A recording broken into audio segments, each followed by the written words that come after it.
CBS Sports welcomes you to the following presentation of the National Football League.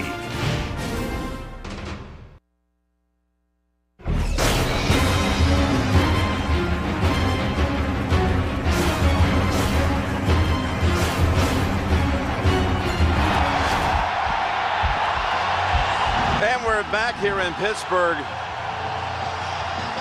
Home field advantage? Well, not this weekend. The visitors have been 3 for 3 on the weekend so far with Philadelphia's win over the Giants today. But what about the field conditions here, Phil? A lot of talk about this field here in Pittsburgh. San Diego Chargers, very worried about it. Jim, it's in as good a shape as I've ever seen it, even in September. And this really reminds you in some ways, as you see the weather here, wind chill at 18 with flurries, very much like what we had here in November with conditions. Actually, I think it's better weather today than it was 8 weeks ago. Now the Steelers won the toss and they elected to kick it away. So Reed puts the foot to it. It's down to the 7. Here is Sproles. His first touch of many expected today, and he is swamped by Timmons at the 25. Out comes Philip Rivers. He did not have a good day here in November. His worst game statistically of the season, but 3 years as a starter and 3 AFC West Division titles engineered by Rivers. On that line, Chris Dielman, who came into the league as a defensive lineman, undrafted. Marty Schottenheimer moved him to offense. He makes the Pro Bowl for the second time at guard. And here is Sproles, his first career NFL start. Coming off back-to-back 100-yard performances. Again, Tomlinson inactive for the day. They fake to Sproles, who carries out the fake, and the pass to Gates with open room, and finally Polamalu comes over to chop him out of bounds, but a big 21 yards for the Chargers on the first snap. Going against a defense with that man so often leading the way, Troy Polamalu. This is the #1 ranked defense in the league. Underrated Aaron Smith on that defensive front. Most of the sacks, Smith leads them on the down lineman in the sack category, but most come from the linebacking core, and specifically James Harrison. And there's Polamalu, one of the best players at any position in the National Football League. So Gates, who did not come out for warm-ups, catches one for 21 on first down, and there's Sproles. It's Harrison, and you saw Polamalu come flying through the area also. No gain. Phil, let's get a little philosophy here for the Chargers. All right, just for San Diego, their defense today, overall, they want to know if the Steelers are going to run it. That's all they've heard all week. And if they're going to do that, then they're going to cheat up there and get a lot of people near the line of scrimmage. And for the Pittsburgh Steelers defense, we saw at the opening play of the game, be aware on first down. That's when the Chargers try to fool you and go for the big throws down the field. Hester wide to the right now, shifting to the backfield. On 2nd and 10, screen pass Sproles. Smith coming after him. He gets away from him. And able to bounce it away for a first down. Darren Sproles, that quickness evident right there. That's the difference in this game right now, Jim. Already you can see it. Just watch. The Steelers are there. Aaron Smith can't get there. Defensive lineman, so quick, so fast. And when he makes a decision, we saw it last week against the Indianapolis Colts, against the Denver Broncos 2 weeks ago. When he makes a decision, when he makes that cut, it is full steam ahead. He is a terror on those screens, as the Colts learned last week, especially in the overtime. A gain of 12, and on first down, another play action, and Rivers going for the deep ball for Vincent Jackson, and Jackson makes the catch. Touchdown, San Diego, 2 minutes into the game. Right over Ike Taylor, 41 yards. Does he make the catch? He's got it, both arms around it, goes to the ground. And does he hold on all the way through the process? The answer is yes. Boy, that was tough. Taylor, there was contact there and no flag. And Jackson, with his arms a little bit handcuffed, able to make the grab. I'm not sure the contact wasn't from Vincent Jackson. When I watched it live, Tim, the first time, it looked like he put his arm out there just to give himself a little leverage to get a chance to make the touchdown. Unsportsmanlike conduct. Number 83 of the offense. Penalty will be enforced on the kickoff, 15-yard. Unnecessary demonstration. Just going back to that touchdown, the very first play of the game, he was open going down the middle, and Philip Rivers, under a little pressure, threw it short to the tight end, but that's probably why they came right back to it. Vincent Jackson, who did not have a catch last week and then ran into some problems this week, pulled over for a DUI. And the league's going to handle that, so he is able to go and actively let the legal process take its course. What a throw by Rivers. A great catch by Jackson, and the Chargers make an early statement here. And LaDainian looking on as his team. You see, it's been a long time since he had to sit out a game. But that was an opening drive touchdown for the Chargers. First time in 21 game span, regular season and postseason. They got Mike Cyphers kicking off. And again, it's all the way back to the 15 because of the celebration penalty against Jackson after the touchdown. Football travels only to the 30, and that's Kerry Davis. So Jackson cost him some field position here. 42-yard start line for the Steelers. Let's go, Jim. Here we got Darren Sproles on the fake. We have Gates against Polamalu one-on-one. That creates a big opening down the field because of Antonio Gates. And Darren Sproles in the backfield, that might give him some chances deep down the field. Watch Troy Polamalu. Instead of helping down on the wide receiver, which they do a lot of here in Pittsburgh, he covers the tight end. Phillip Rivers sees it, makes a terrific throw. So here come the Steelers on offense for the first time. Roethlisberger with a run play. Willie Parker gets past the line and gets shoved down by Quentin Jammer. He ran behind Heath Miller. Roethlisberger again. The big question, how will he respond after that concussion suffered against Cleveland 2 weeks back? Would have been iffy if he had to play last week if they didn't have the bye. Max Starks, he's become now a fixture at left tackle with Marvell Smith's injury now IR'd. And Hines Ward, another big season for the 11th year man out of Georgia. Three-receiver set here for Pittsburgh with Nate Washington coming in. So Parker running hard with that first carry. He had a 100-yard game in that season finale against Cleveland. And that's good for another 3. Ron Rivera, what a difference he's made coming over at mid-season from the linebacker coach position to coordinator.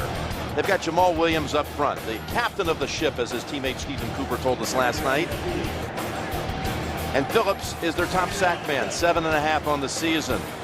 Eric Weddle, the second-year man from Utah, twice his conference player of the year out there and the signal caller of that secondary.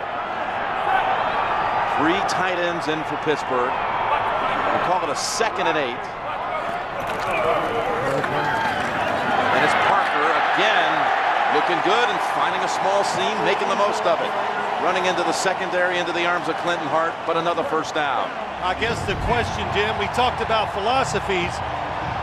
Are the Steelers really going to run it? And the answer so far is yes.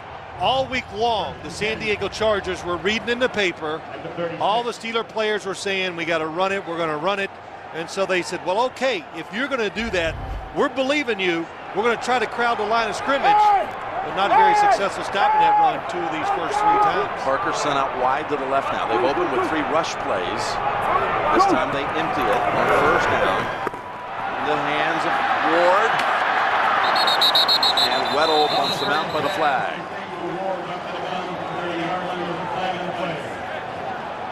Bill Levy, the referee. Holding. Number 10 offense. 10-yard penalty. Repeat first down. Santonio Holmes is going to be flagged for this one.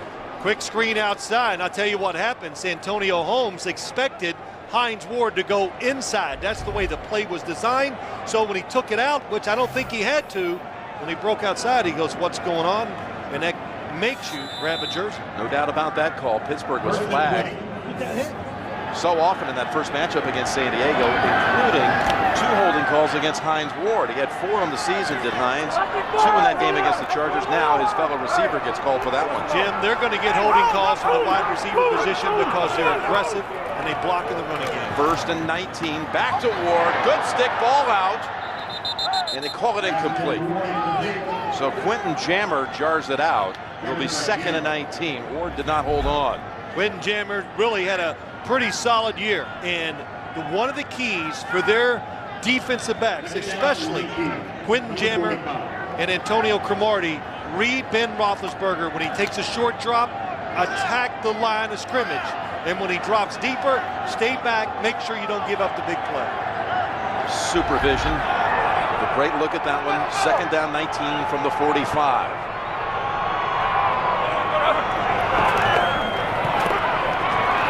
Good protection for Ben. He swings it over to Heath Miller. Cromartie locking down that side, but Miller able to scoot ahead back to about the 35. We'll give him 11. Miller did not play in that first matchup. He was injured in November. And his replacement that day, Matt Spaeth, had a big game. Yeah, he did. And why the San Diego Chargers were worried about this field, it's not about their wide receivers or Darren Sproles. It's about their pass rushers. Can they get traction to get close to Ben Roethlisberger? That's what they're worried about. So they'll go shotgun, 3rd and 8. Have to get to about the 25. It'll be a long-range field goal, asking a lot in this open end of the field for Reed if it's incomplete, which it is. They were going to Holmes, and that was Cromartie who was right there with him. Gave him a little hit to boot. Right here, tough decision. Mike Tomlin deciding to go for it on 4th down because they're in between. It looks like they're going to go for it, where you try a very long field goal, tough on this grass field this time of year, or you punt it. This early in the game, I think I would have punted it. You don't even consider 52, 53 yards from this end of the field, do you? Not on this field. You know the history going this way. There's not been anything from 50 yards ever at Heinz Field. Mitch Berger, the punter, was out for just a moment, and he was summoned back to the sideline. They're going for it. 4th and 8. A failure here, and San Diego will be set up in good position. He's got a quick kick. Oh, yeah, quick kick with the left foot. Roethlisberger gets the job done. Big Ben, he stepped back an extra couple of yards. Lefty. Yeah, knocks it 25 yards it traveled.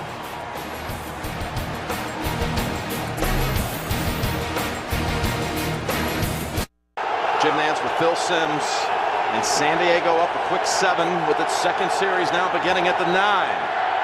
Delay give, Sproles able to weave past Harrison and collect 3. Phillip Rivers had a nice little start to this game. Yeah, he did. What a terrific first call. Then Darren Sproles with the speed. And Vincent Jackson just outruns the football. Didn't think he was going to get there when Phillip Rivers let it go, but he kept his arms in motion, waited to the last second to reach out and make the catch. Rivers had 2 completions over 20 yards on that first drive, including the perfect strike to Jackson.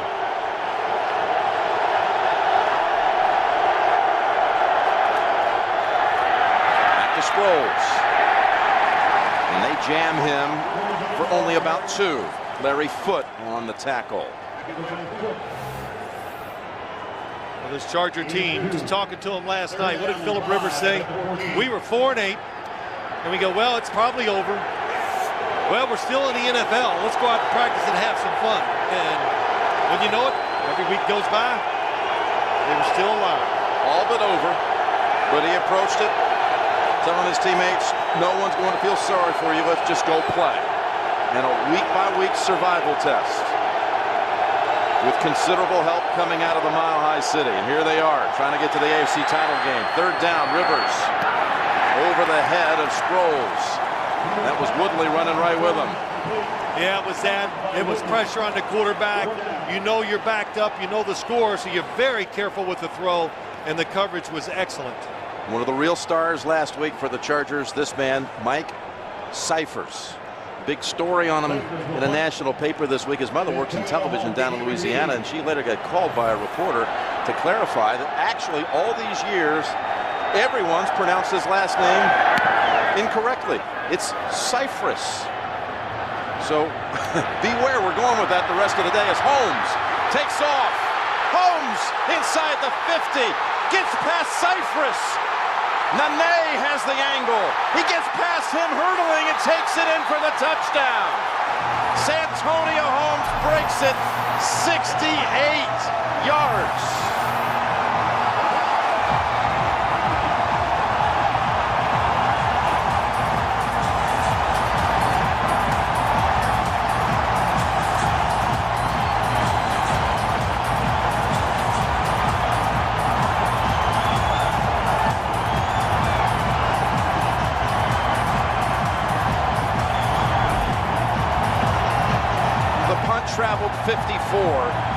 The return was 68. Yeah, it was a good job. He broke that first tackle, Jim, and once he broke it, he made good decisions, saw the whole field, made the right cut, and then outran everybody to the end zone. Jeff Reed ties it at 7. Mid-first.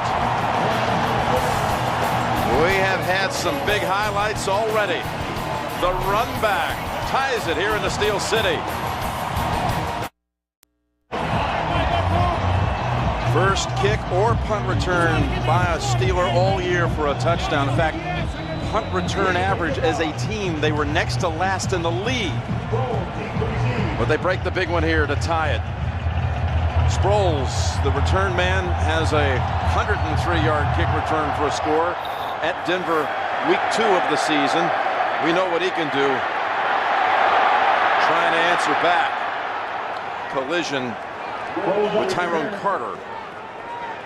What happened here? Well, Jim, let's look at it as Santonio Holmes catches the football, and as he goes, if you stop right here, look, you got a line of defenders here, and look up top, all the guys that are just, the spacing is terrible. He cuts it right up inside of them. When you're covering kicks in the NFL special teams, you want to spread the field, evenly space it, so you're able to react and make those tackles and not give up big plays. Ominous sign for the Chargers after they dominated last week with their punt coverage team. Thanks to Cypress's play, spectacular. It's time they give up the touchdown. And this is a run by Michael Bennett, and a flag comes in after no gain. Boy, Michael Bennett made a couple of plays last week, a surprise. Personal foul, face mask, number 22 of the offense. Called against Jacob Hester of the Chargers, the face mask.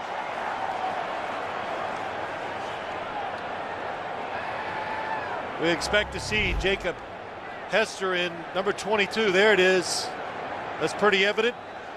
Tries to get off. He knows it.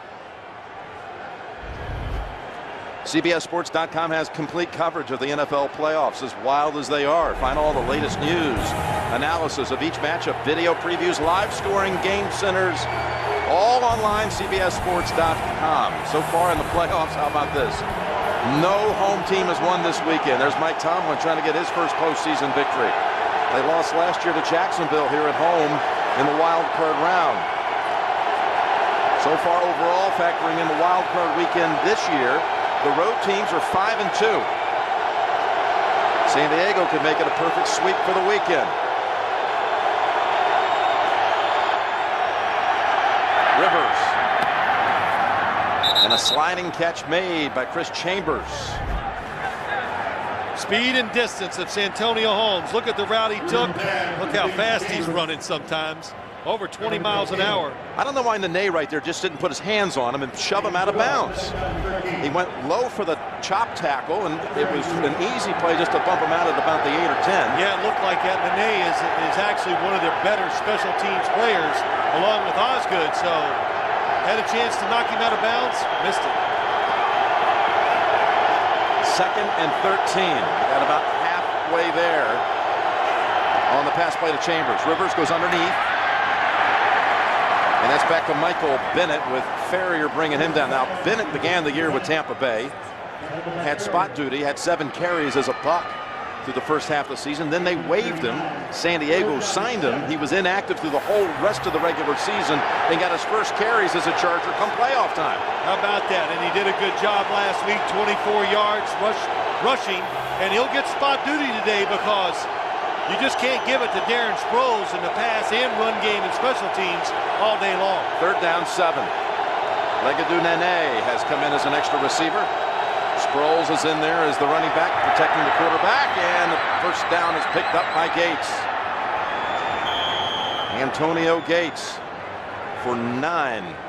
Phillip Rivers having no trouble with the cold weather, the little snow in the air, and one of the things that Norv Turner says he loves about him, he's a good screen thrower, but he can drop down and throw football, sidearm, overhand, whatever he needs.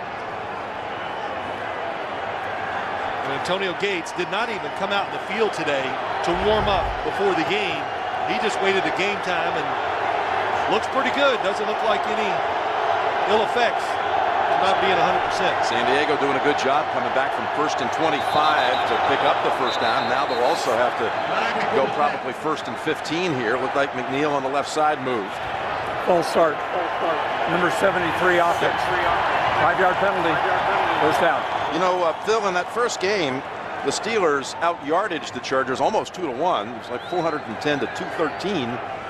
And Philip Rivers, though, last night when we met with Philip, said he really felt like they got to know them pretty good as a defense. He took a lot out of that.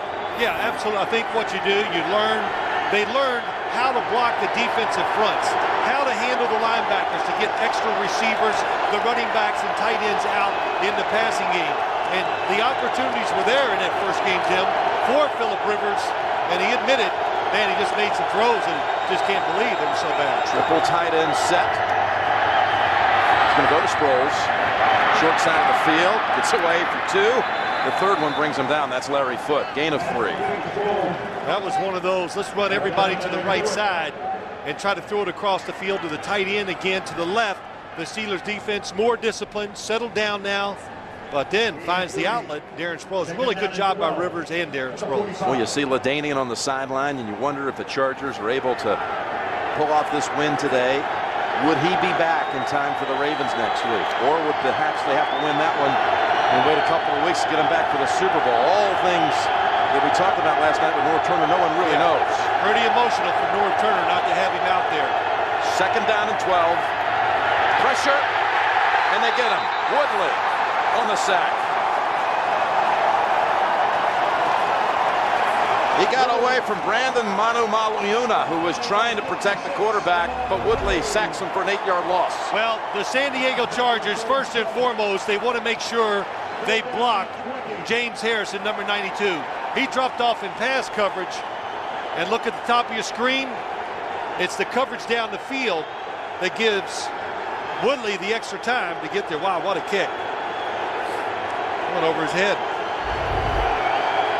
But you just can't always worry about protection if you're San Diego. If you do that, you won't get anybody open down the field. Well, they got to get all the way to the Pittsburgh 43 for a first.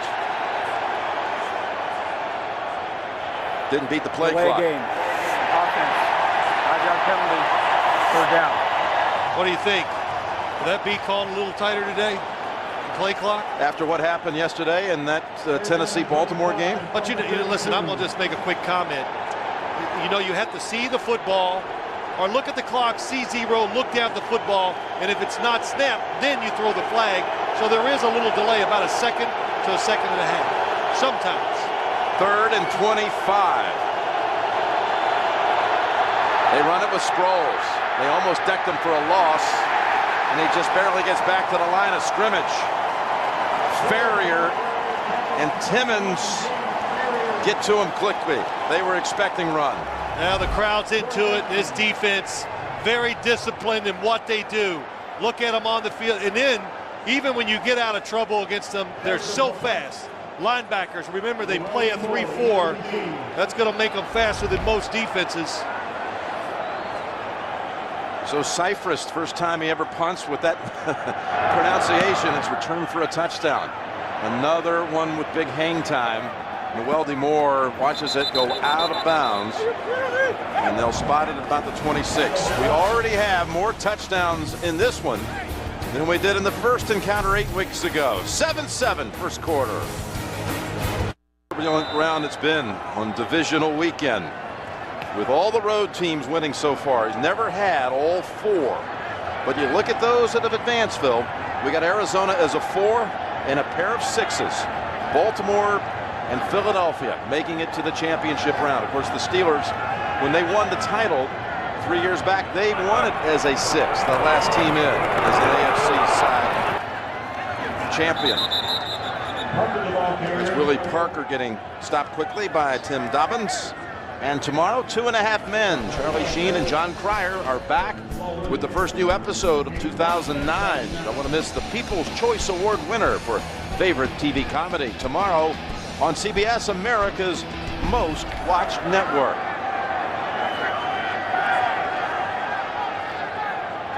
Second and 9 with Parker showing some good burst on that first drive of the game. 4 carries, 23 yards. And a long ball for Nate Washington. And no flag. Quentin Jammer. Now, feet got a little tangled, perhaps. Washington fell. Incidental contact, they say. It's good blocking by the Steelers. It's a blitz by San Diego. What a throw by Ben Roethlisberger, and it is, Jim. The feet got tangled up. Watch the last second. Like you couldn't even tell if they hit. But it was a very good throw by Ben Roethlisberger. Might have been some good acting there by Nate Washington. But not good enough for the officials. Tomlin was barking on the sideline looking for the call, but that's a no-go. 3rd and 9. Blitz. Roethlisberger. Boy, he was looking for options to get rid of that football. That was Eric Weddle who came up along with Kaysen. And they forced the Steelers to punt. Really good look. Top of your screen. Everybody drops out, and then you get Weddle on the blitz. The Steelers don't react to it. Something we've talked about and we'll see today. San Diego mixes it up much better on defense now, and especially when it comes to trying to put pressure on the quarterback in obvious passing situations. Mitch Berger. He wasn't even the punter for the Steelers in that first matchup. It was Paul Ernster on a 2-hopper. It's Sproles. There is a flag, and he stepped out.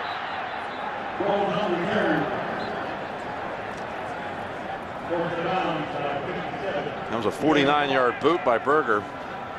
I'm glad he didn't change his name today.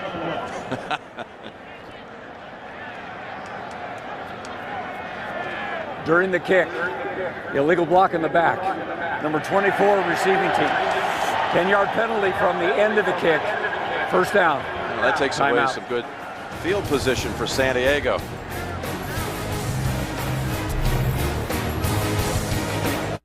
More people watch the NFL on CBS than any other network. Touchdown! The NFL and CBS Sports. The tradition continues.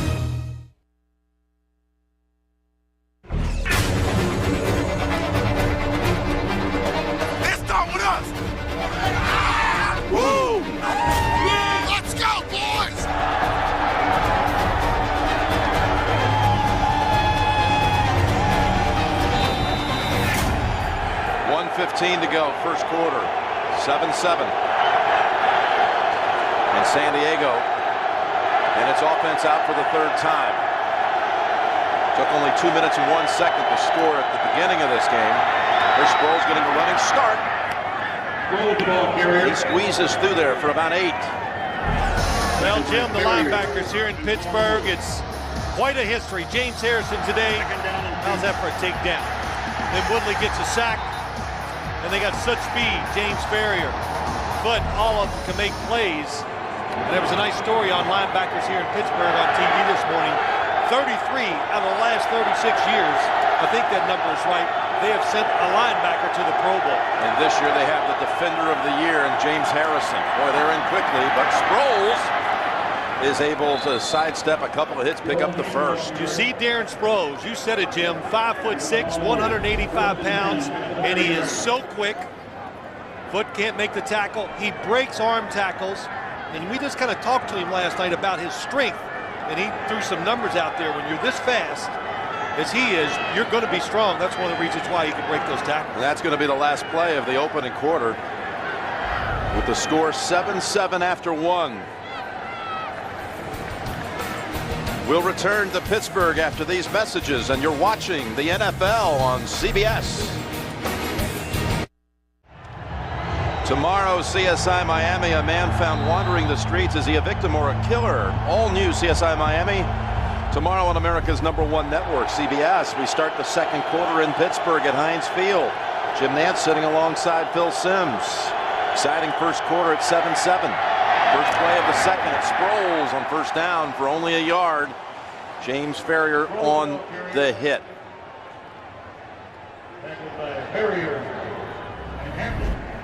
Now, during the quarter change, we're making sure that every 5 yards, a little more definitions added to the field here. And the field conditions are excellent. We've seen them much worse here. As good as we've ever seen late in the season. Players are not slipping. Looks like they're getting good traction. The game looks fast watching here in person. 2nd and 9.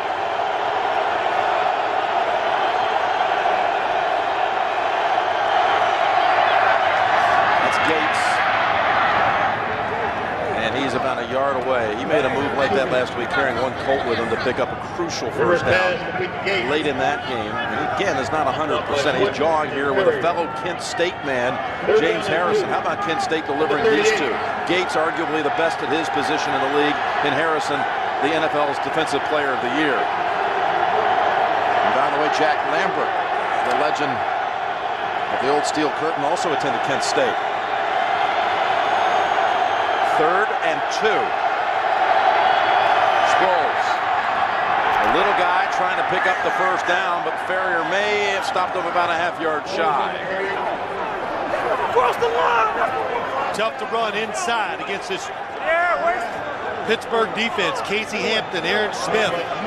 Bill Levy says it's 4th down. He doesn't even call for the measurement. No, it looks like he's short. Just to watch how quick Darren Sproles goes down. 4th and 1. Well, he has to. He sees 3 Pittsburgh defenders all over him. You've got to punt the football. They're bringing out the punting unit. It's just hard to take chances, especially early in the game. Anything like this to give the other team. It's interesting, Phil, that Weldy Moore is the returner as he was on the last punt. And have a delay of game call here against San Diego instead of Santonio Holmes, who has already run one back. Well, Jim, they do both. When Santonio Holmes is up, when he gets up, Norv Turner could be challenging this spot. San Diego's challenge, the ruling on the field of the forward progress. We'll review the play. Well, that's a tough one because I don't think it's a winnable position. Even if they move it a few inches, I don't think it's going to be anywhere close to a first. The challenge underway. We're coming out of a challenge here. San Diego challenging the spot on 3rd and 2. Did Darren Sproles pick up enough for the first? Norv Turner threw out the red flag, and I think they will move the football, but maybe against the Chargers. Look, here's where you got to spot the ball. Bound reviewing the play, half a yard short of that. The runner 40. was short of the first down marker. It is 4th down. I think they gave him a good spot, as it turns out. Their first time out. They got the nose of the football right up against the 40, and it looked like, from what we saw, it should have been at about the 39 and a half. I think Turner saw a little sleight of hand by his man Sproles. Yes, he moved it. On the ground, he moved it up. On the ground, and I'll tell you what, good challenge by Norv Turner. Big moment, get the first down, you're at the 40. You can really take some shots and do what you need on the offensive side. So again, we made the Cypress point earlier, new name and all, and it's going to be Weldy Moore back on the return. He's more of the returner who fair catches it and is careful with the football. Santonio Holmes, they send him back and they want a big play. Fair catch. Secured at the 17. Look at Osgood. With his agility, he's a great special teamser. And here we go with Showtime inside the NFL with JB, Chris, Warren, my friend Phil Simms. I saw you there this week. It's a great show, folks. Showtime inside the NFL. Wednesdays at 9, the show the pros watch. Yeah, you know, and I have to admit, you got some talent. Not only did you make Chris Collinsworth be quiet, you made him disappear. So he walked right off the set. We had some fun.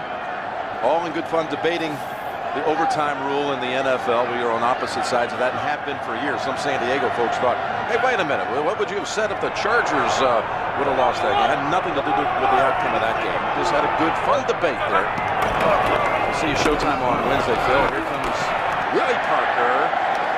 Out to about the 25. He's looking good here from what we've seen so far. Had a 100-yard game against him first time out, too. You know, Jim, and you can just tell. Running backs, wow, it's such a violent position. You get hit so much and so hard, and you got to cut. And Willie Parker, you can tell he's healthy, quick, decisive, and powerful up in there when he's running. And even when you watch him practice, you know, given the opportunity, he's going to make the plays. Puts him in the kind of situation you wish for, second and short. And Parker is going to have the first down and a bonus yard.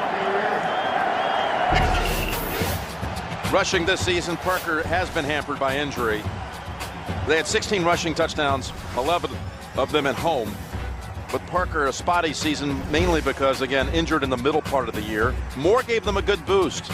He came over free agent by way of Minnesota, where Tomlin was familiar with him from his days there as a defensive coordinator. I think Mike Tomlin has really straightened out his running back situation. He's got a good rotation. You know, he's giving Gary Russell all the short yardage carries, and everybody knows the role. That's always important. New set of downs for Pittsburgh. And that's Parker.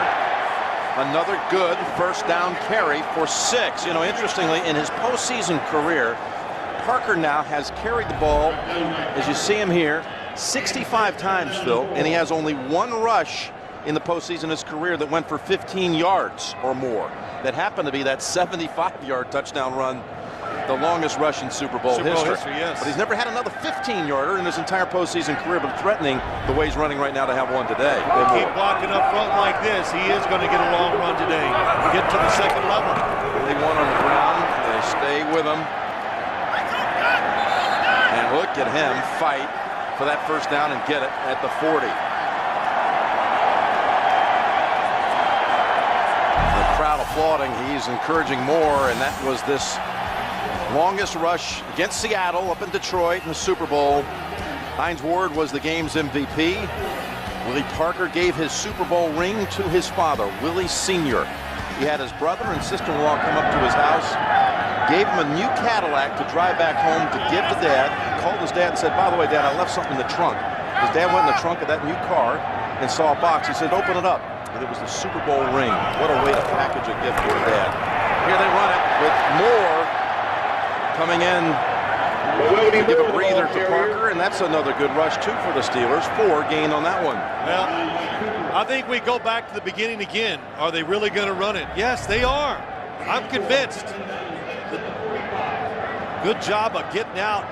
Kealmatu gets outside. Kealmatu, good block by him. And the running back's not making many moves. Very direct, going straight into the line of scrimmage and getting an extra tough yard or two at the end of each run. What's Ron Rivera thinking right now with the way they're running the football on his team? Well, what you do, like every defense, you got to start putting extra guys up there, then look out. 2nd and 6, Parker back in. And that's a 6th straight rush call. And good for 3. It'll be 3rd and about 2. Parker about halfway home to 100. Boy, you see when he went through that first hole, look how low he's getting. Shoulders are down, pads are down, tough. Not giving the defense a whole lot of area to hit. So the running game working effectively enough that staying away from the pass and just grinding it out with success. I'm going to call this 3rd and 3.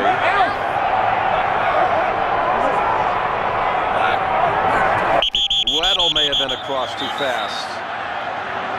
But a procedure penalty instead against the Steelers, I think. Ball start. Number 72 offense. 5-yard penalty. Well, when you're going to run the football like the Pittsburgh Steelers are trying to do, you're going to get a lot of 3rd and 5s and 4s and 3s. And the Chargers coming on the blitz, and that's what makes Weddle good timing. That's what you do. Oh, it's going to be a running play against the blitz. But you got to be very good at picking up 3rd and 5 and 4 and 3-yarders when you're going to run it, because you're going to see a lot of those situations puts pressure on the quarterback, Ben Roethlisberger, to make those throws and decisions. So the 3rd and 8.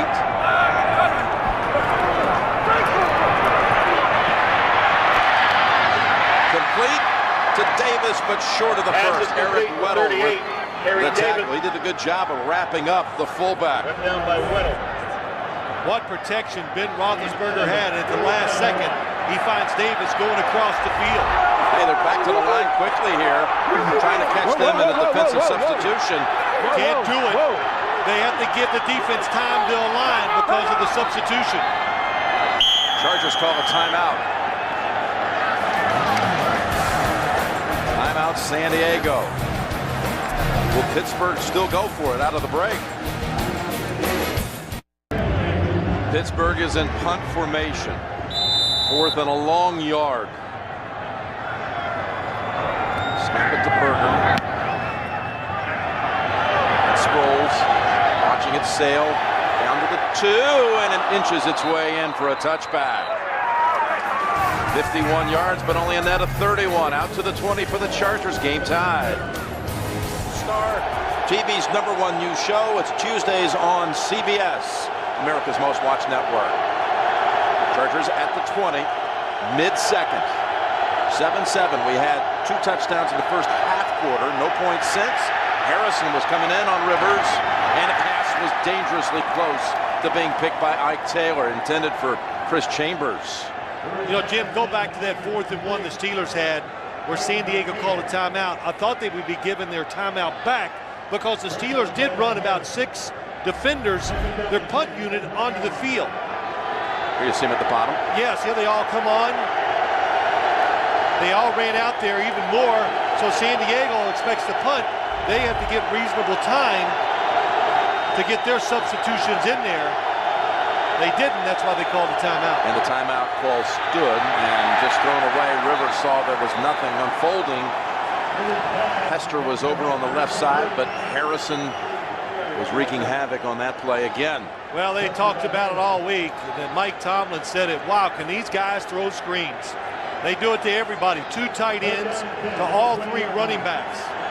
Phillip Rivers has done a tremendous job during the year, recognizing when it's there, when it's not, doesn't try to make a play, throws the football away immediately. They've had only 22 total yards since that opening 75-yard touchdown drive. 3rd and 10. Blitz. Rivers. Long. Jackson there. Dives. And this could be one of the great catches you'll see in a long time. They give him the catch on the field. He lays out for it. 43 yards. Let's see if this is something challengeable. Oh, it was an all-out blitz from the other side. Phillip Rivers hung in there, and it looks like he makes the catch. I think he did. It was Lynn Swan-esque. Oh, no. Came free. Yep. That's going to be close.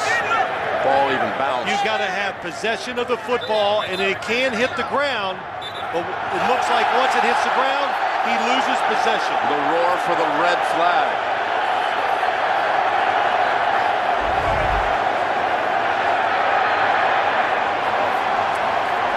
If he'd have got both hands on it firmly. Pittsburgh is challenging the ruling on the field of a completed pass. And again, that 43-yard play, it was ruled a catch on the field, but will be challenged. Came on 3rd and 10. They'll take a close inspection of this.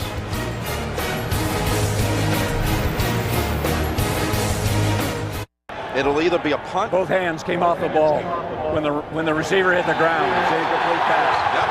It'll be 4th and 10 on the 20. 4th and 10 back at the 20. They erase the great effort by Jackson. Yeah, it was. In the blitz by the Steelers, Jim, they brought a bunch of defenders from Phillip Rivers' left side. He felt it. Here comes the corner. Even Ike Taylor's coming up there. He knows he's in trouble. Look at him drift. And he just, I always say it, quarterbacks, you get that rush of adrenaline at that last second. It'll make you overthrow the football when you know pressure is coming. 4th straight punt by San Diego. Now Holmes to return. Only had 1 try in this game. Will be more the other 2. Oh, and Timmons came close. Holmes running that first one back 68 yards for a score. Fair catch. It stepped up at the last minute to secure it near the 40. You know, how about this? This is bizarre. The Chargers have never won here in the regular season. 0-13, but they've not lost in the postseason. 2-0. There's Big Dan Fouts. Back in the '83 season, the wild card game, hitting Kellen Winslow, game-winning score with a minute to go. And then the championship game, Neil O'Donnell and the Steelers, last-ditch effort. This sent San Diego to the Super Bowl, to Super Bowl 29. With their win here, Stan Humphries throwing the winner with 5 minutes to go to Tony Martin. 2 late comeback wins in the postseason here. But again, winless in the regular season, including this year's 11-10 final. They're going reverse. It's Holmes. And locking down that side for the Chargers was Sean Phillips. He was able to fight off the block of Hines Ward and make the play. Well, you said that right. Sean Phillips is going to get over Hines Ward today. And I wanted to say this Pittsburgh's offense, they got to look down the field a little bit. You've got to at least make them think that you're going to try to look for that big play. So far, they have not done that, except one time. 2nd and 7. I'm just thinking Roethlisberger right now has more punt yardage than he has pass yardage in this game. With that one quick kick that traveled about 25 yards. Thrown for 18. Because the ground game's been effective. Here he's going to complete a pass. Coming around was Nate Washington trying to elude the defenders. He's a couple yards shy of a first. I'll tell you what, Gabe, has given this team, the San Diego Chargers, a lot of confidence.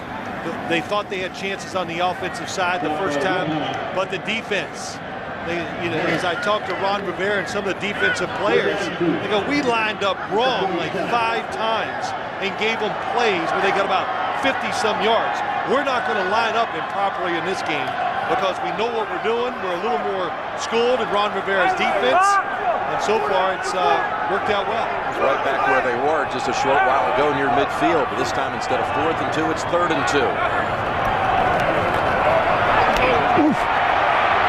Safety foul. It's Davis, and that's twice now. He's been stopped about a yard shy of a first off a completion. Quentin Jammer this time chopped him and kept him short of the first. That's what you do, Quentin Jammer. You got a big running back coming at you. They keep Ben Roethlisberger in the pocket. Just run right through him and low. You see it so often. Good defenses.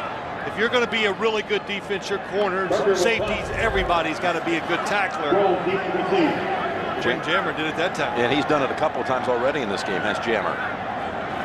Now Berger, fake! And the Chargers read it out.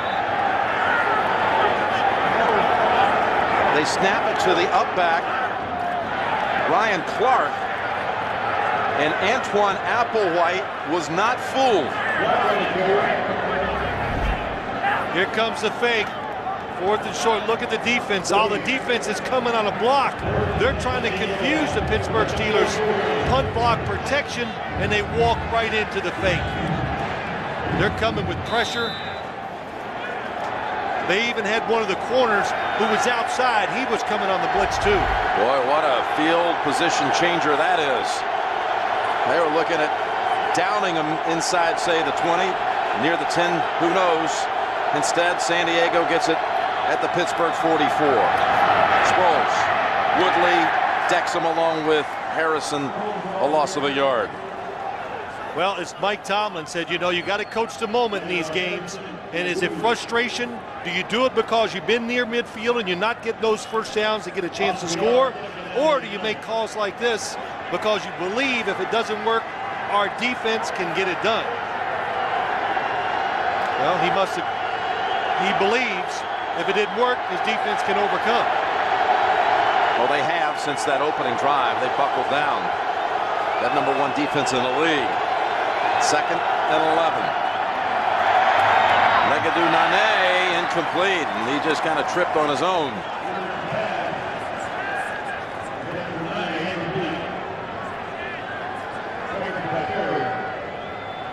Nane, part of that Boise State program that had that memorable Fiesta Bowl win over Oklahoma a couple of seasons back. Now, Rivers started this game 8 of 9, including the perfect strike to Jackson for the score. He's missed on his last 4 throws. He's going to need one here. 3rd and 11.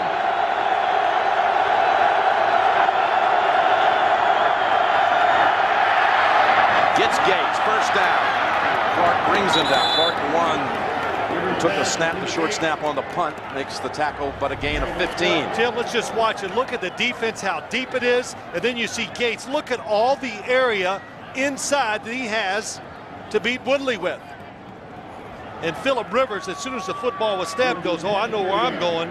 And Antonio Gates, as big as he is, can come out of a cut, stick his foot in the ground as good as any tight end in the league. Watch little Sproles here just kind of push aside Timmons, just enough contact so they didn't get a hand on Rivers. Something they were worried about, him in pass protection. Gets the handle, does Sproles, and right away he is knocked down. That was Kiesel. Busted across, and Sproles has been rather quiet here in the second quarter. Well, you'd like to keep the defense honest. And sometimes I know it's got to be hard for somebody calling plays if the running game's not getting any yards. Well, the temptation is, well, let's just throw it all the time. 10 carries, 15 yards.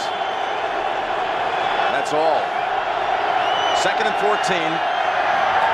They get him out of the backfield, and he's pancaked by Woodley. Lamar Woodley, who grew up as a kid playing football, always wanting to wear number 36 in honor of his favorite player, Jerome Bettis, who performed the coin toss here today and stirred the crowd when he walked onto the field. That was back in the 6th grade. Look at Sproles, no chance.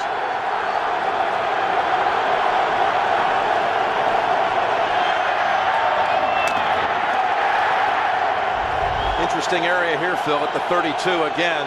Field goal so difficult here at Heinz Field. 3rd and 12. Gates. Not enough for the first, but enough to give them a good go at 3. Coming up on the 2-minute warning. We'll be seeing Nate Kading coming out of the break. 7-7. Nate Kading will try a field goal from 42 yards. He missed a 42-yarder here in November, but going the other way. This is always the tougher end, though, for the kickers. History has proven that the percentage is dramatically lower. 42 yards to the open end.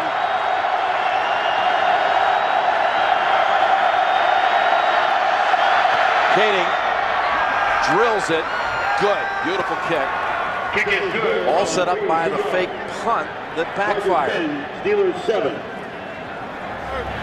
I think today, Jim, as I watch it and look at the flags in the stadium, there is a little wind behind the Chargers offense. And a lot of it's got to be mental. It just gives you more confidence as a kicker, I would think, when you know you're downwind. LaDainian Tomlinson.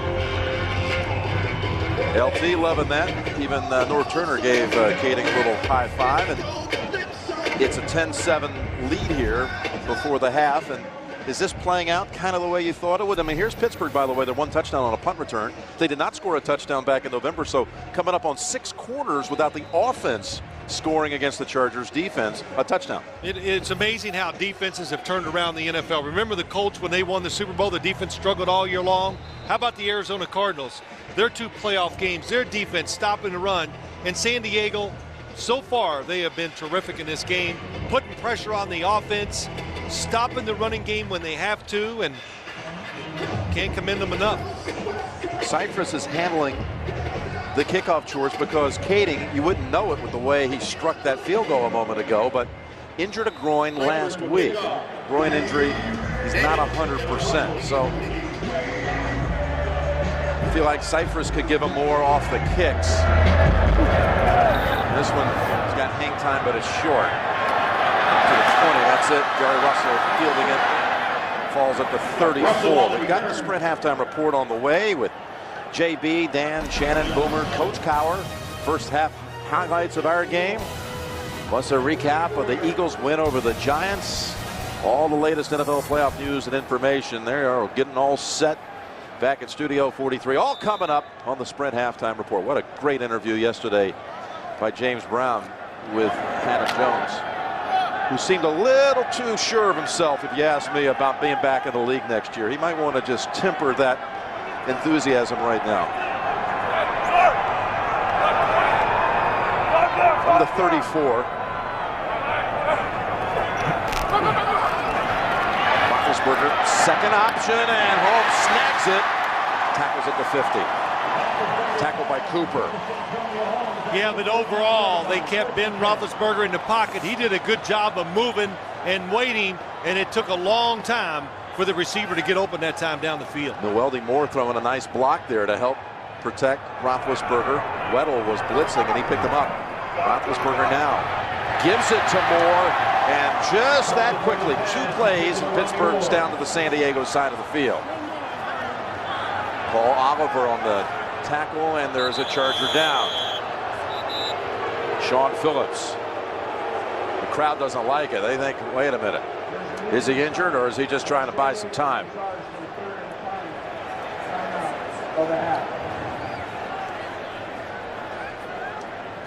Inside of 2 minutes, San Diego will be charged a timeout there, Jim. There you go. But look how long it takes. Antonio Holmes, they got underneath coverage. Cromartie on the top, and boy, what a nice placement of the football by Ben Roethlisberger. Defense drops back. Boy, know what you got, check it down, and get those easy yards. Phillips got an elbow to the Adam's apple, if you will. Oh, he did, yes.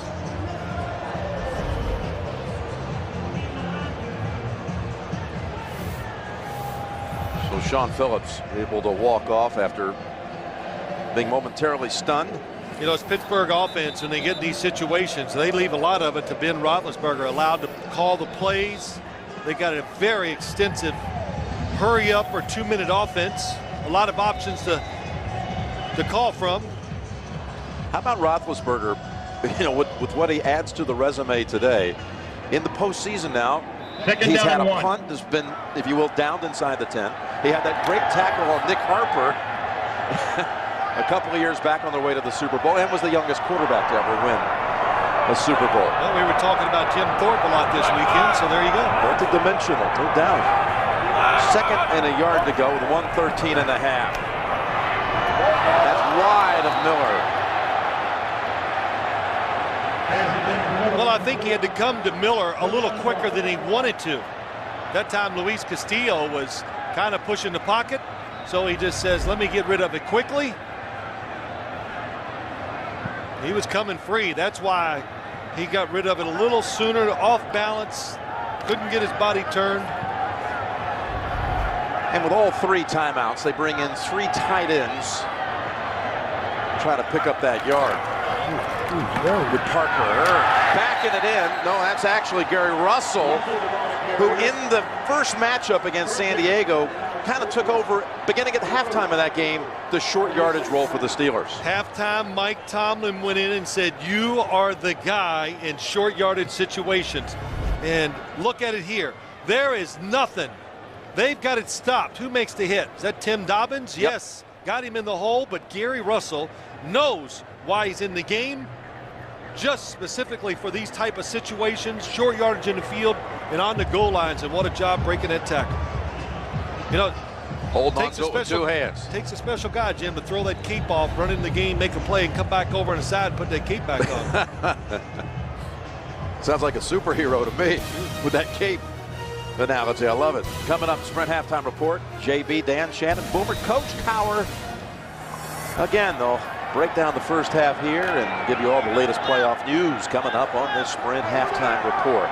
It's all about defining the roles. That is such an important part of the job of a head coach. Make guys feel comfortable and excited about doing just their job. First down with 1:06. San Diego threatened blitz, drop back. Roethlisberger zips over the head of Holmes, who was open at the 10. Boy, that was Ben Roethlisberger. We talked about it a few times. His arm is fresh and strong, and he just rips it down the middle of the field. Number 10, Santonio Holmes, in between. Oh, nice move. He makes that little outside move, and it gets Paul Oliver turned the wrong way, and Ben Roethlisberger tried to stick it in there, threw it too high. Sean Phillips, after sitting out for a snap, is back out with 2 plays. He returns, number 95. Threatening blitz, there he is. On that left side, now drops back. Second down, 10. Roethlisberger steps away from the pressure. Sideline connection with Miller, but a flag. Will it be a 13-yard gain or a hold call? Illegal formation. 74 offense. Not on the line of scrimmage. Right penalty. Second down. Right tackle Willie Colon was too far off the line of scrimmage. That's why they get a call. The tackles or the linemen must be. They must have their helmet. Here he is. His helmet's got to be at least to the waistline of the center, and they determine he is too far back. And why do they make a rule like that? Well, they want to make it fair for the defense. Give those edge rushers and the defensive linemen a chance to get to the quarterback.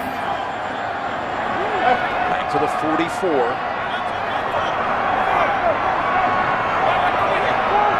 A 2nd and 15.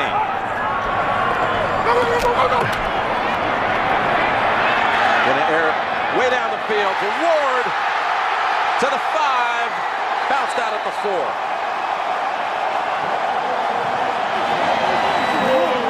Now that was a terrific throw by Roethlisberger. First off, it took a long time.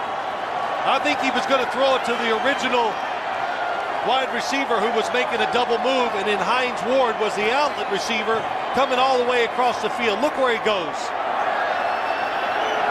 Over Cooper and away from Cromartie. Oh, man, he just got it in there.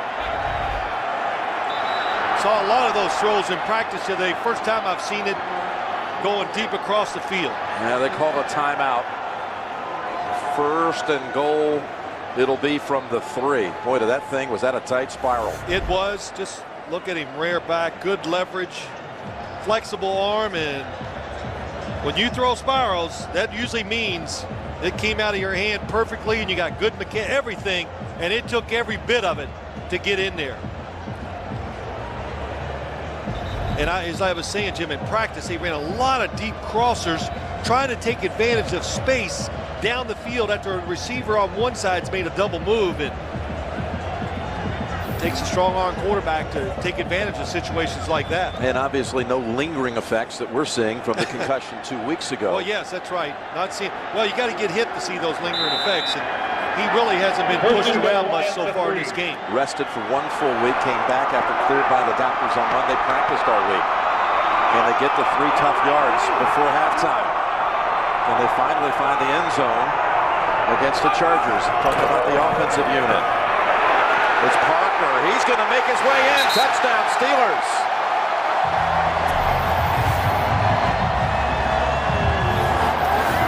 Max Starks and Kerry Davis led the way on the left side.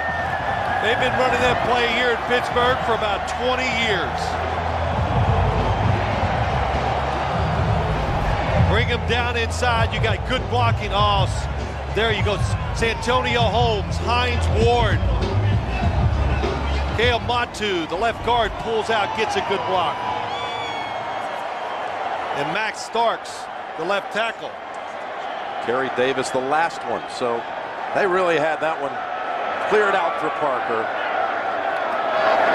And Reed makes it a 14-10 Pittsburgh lead. Well, in case you want to know, they call this toss 39 U-crack.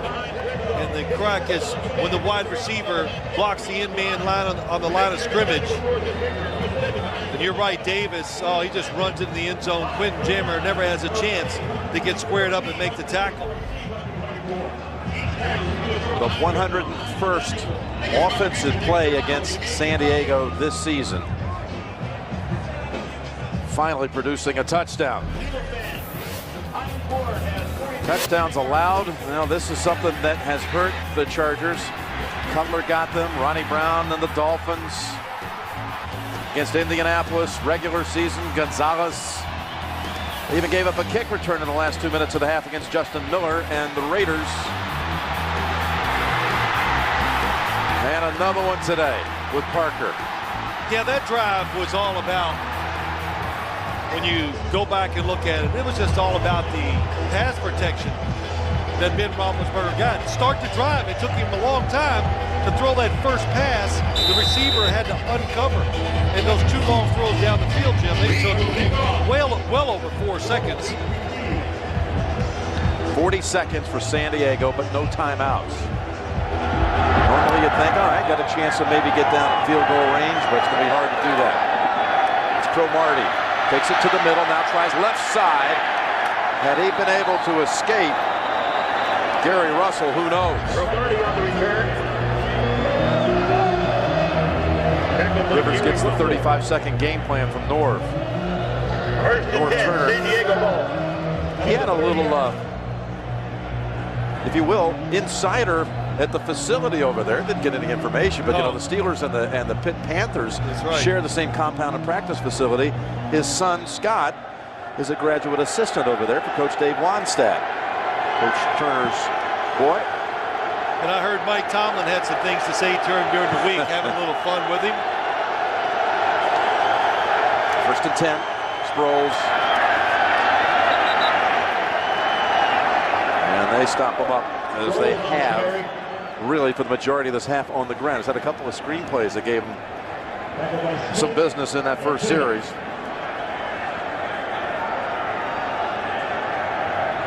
Everyone's going to let this one go to half. Rivers going to sprint it in. Both teams have to feel pretty good about what happened in the first half. There's a good half of football. Holmes with the run back when they were down 7-0 early. 14-10 Steelers at the intermission. We'll be back with the Sprint halftime report after this message and a word from your local station. You're watching the NFL on CBS.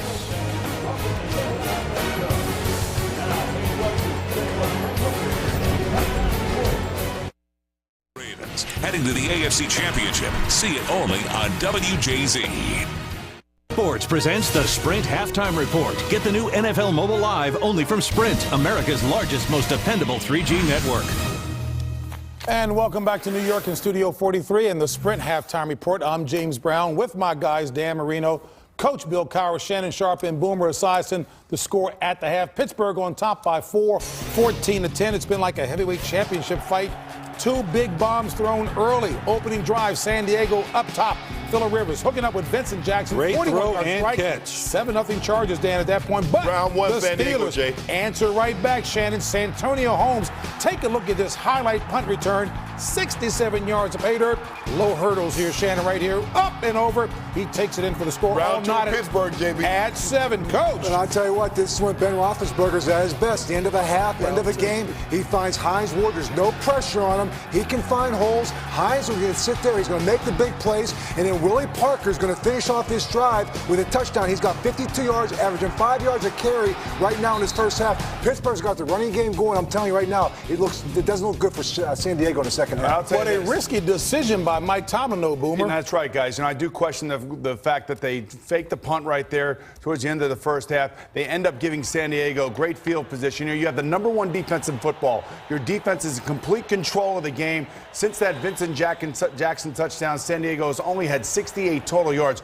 Why would you do that? Does not make any sense to me. You know, and when you're a good football team and you take a chance like that, you have to come back. And that's what Roethlisberger did there at the end of the half. He came back. And in the first half, before that drive, he really didn't have any big plays down the field. He was missing some throws down the field, but he came back. He only had 24 yards passing until that point. But that's what good teams do. They respond. They responded after the punt, after the first touchdown, they responded with a punt return. After the field goal, they respond with a touchdown. I'm telling you, they responded in this game. And you make a great point, Coach, and that's what I was going to lead to, because San Diego come out the first drive, they get the big play over the top to Vincent Jackson, boom, and hey, what does Pittsburgh do? They get the punt return to Santonio Holmes, and now Ben Roethlisberger lead them on the drive right before the half to make it a 14-10 ball game. But Pittsburgh has weathered the storm of San Diego early. You knew they were going to come out feeling good about themselves, but I think Pittsburgh Steelers have done a great job handling it. And they have bottled up Darren Sproles. That's the one thing that I've noticed in this game. The Pittsburgh defense starting to assert itself, continue to do that. They need to get a little bit more pressure on Phillip Rivers, and they'll be fine. Well, co-tenant on Shannon's words, speaking of feeling good about themselves, the Eagles are just that, taking on the Giants at the Meadowlands. After an Asante Samuel pick, Donovan McNabb punches it in from the 1 yard for the score, 7-3 Eagles. But McNabb pressured in the end zone by Justin Tuck in the second quarter, throws the ball away, called for intentional grounding in the end zone. Safety, 2 points for the Giants, 7-5 Eagles. Then in the fourth quarter, play action, McNabb finding a tight end, Brent Selleck, in the end zone for the 1 yard score, 20-11 Eagles. Eli Manning late, picked off by Quentin Michael as Philly holds on for the win. They advance to the NFC Championship game. What does it mean to be back in the NFC Championship game? Well, you know, it really kind of another chapter to the book of what's happened throughout my career. And you talk about 5 NFC championships. You talk about some ups and downs throughout the courses of the years. It shows the heart that this team has really had and the coaching that we've had and guys believing in one another to really do our jobs and to put ourselves in a great position like we are right now. It's a disappointment because, you know, we felt this was a special team, you know, that we could go far with this team. Our defense played outstanding today and gave us opportunities. And, you know, offensively we didn't do our job and we didn't score enough points. And that great position for Philadelphia is to travel out west to take on Arizona in the NFC Championship game next Sunday. You talk about 5 NFC Championship games in 10 years. McNabb may have been vilified, but that's a great mark by any standard. It is, JB, and he played well today. He bought some time with his feet and pick up. He was 50% on third down. But I think the key of this ball game was Jim Johnson, the teacher. He finally got the better of his student, Spagnuolo. The Giants possessed the ball 4 times in the fourth quarter.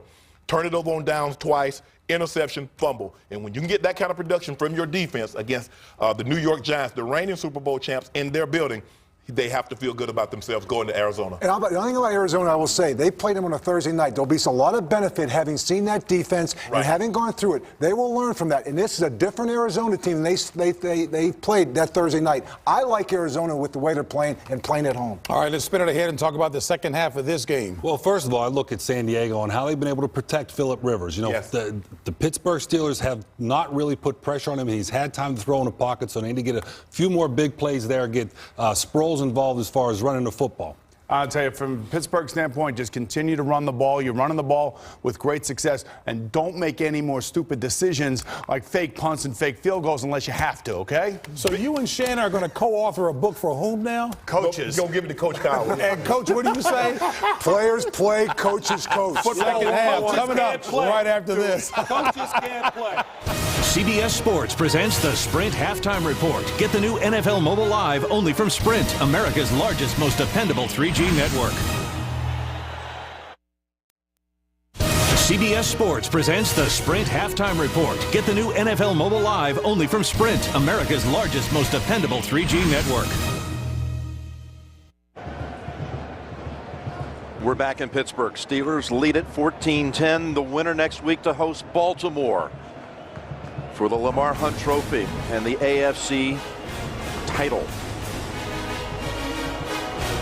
What a start by Rivers and the Chargers. Jackson hauls in the touchdown, but Holmes answers back with a punt return for a score. It's 14-10. Steelers take the lead in the last 2 minutes of the first half. Back after this message and a word from your local station. You're watching the NFL on CBS. CSI Miami, Mondays on CBS.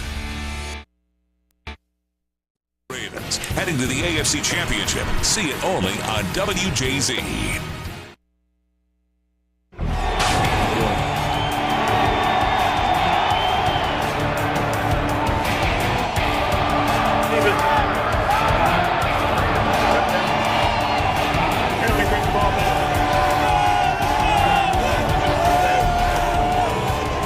Sproles and the Chargers, their running attack so far, netting only 15 yards. Jim Nantz and Phil Simms back on the scene here in the Steel City.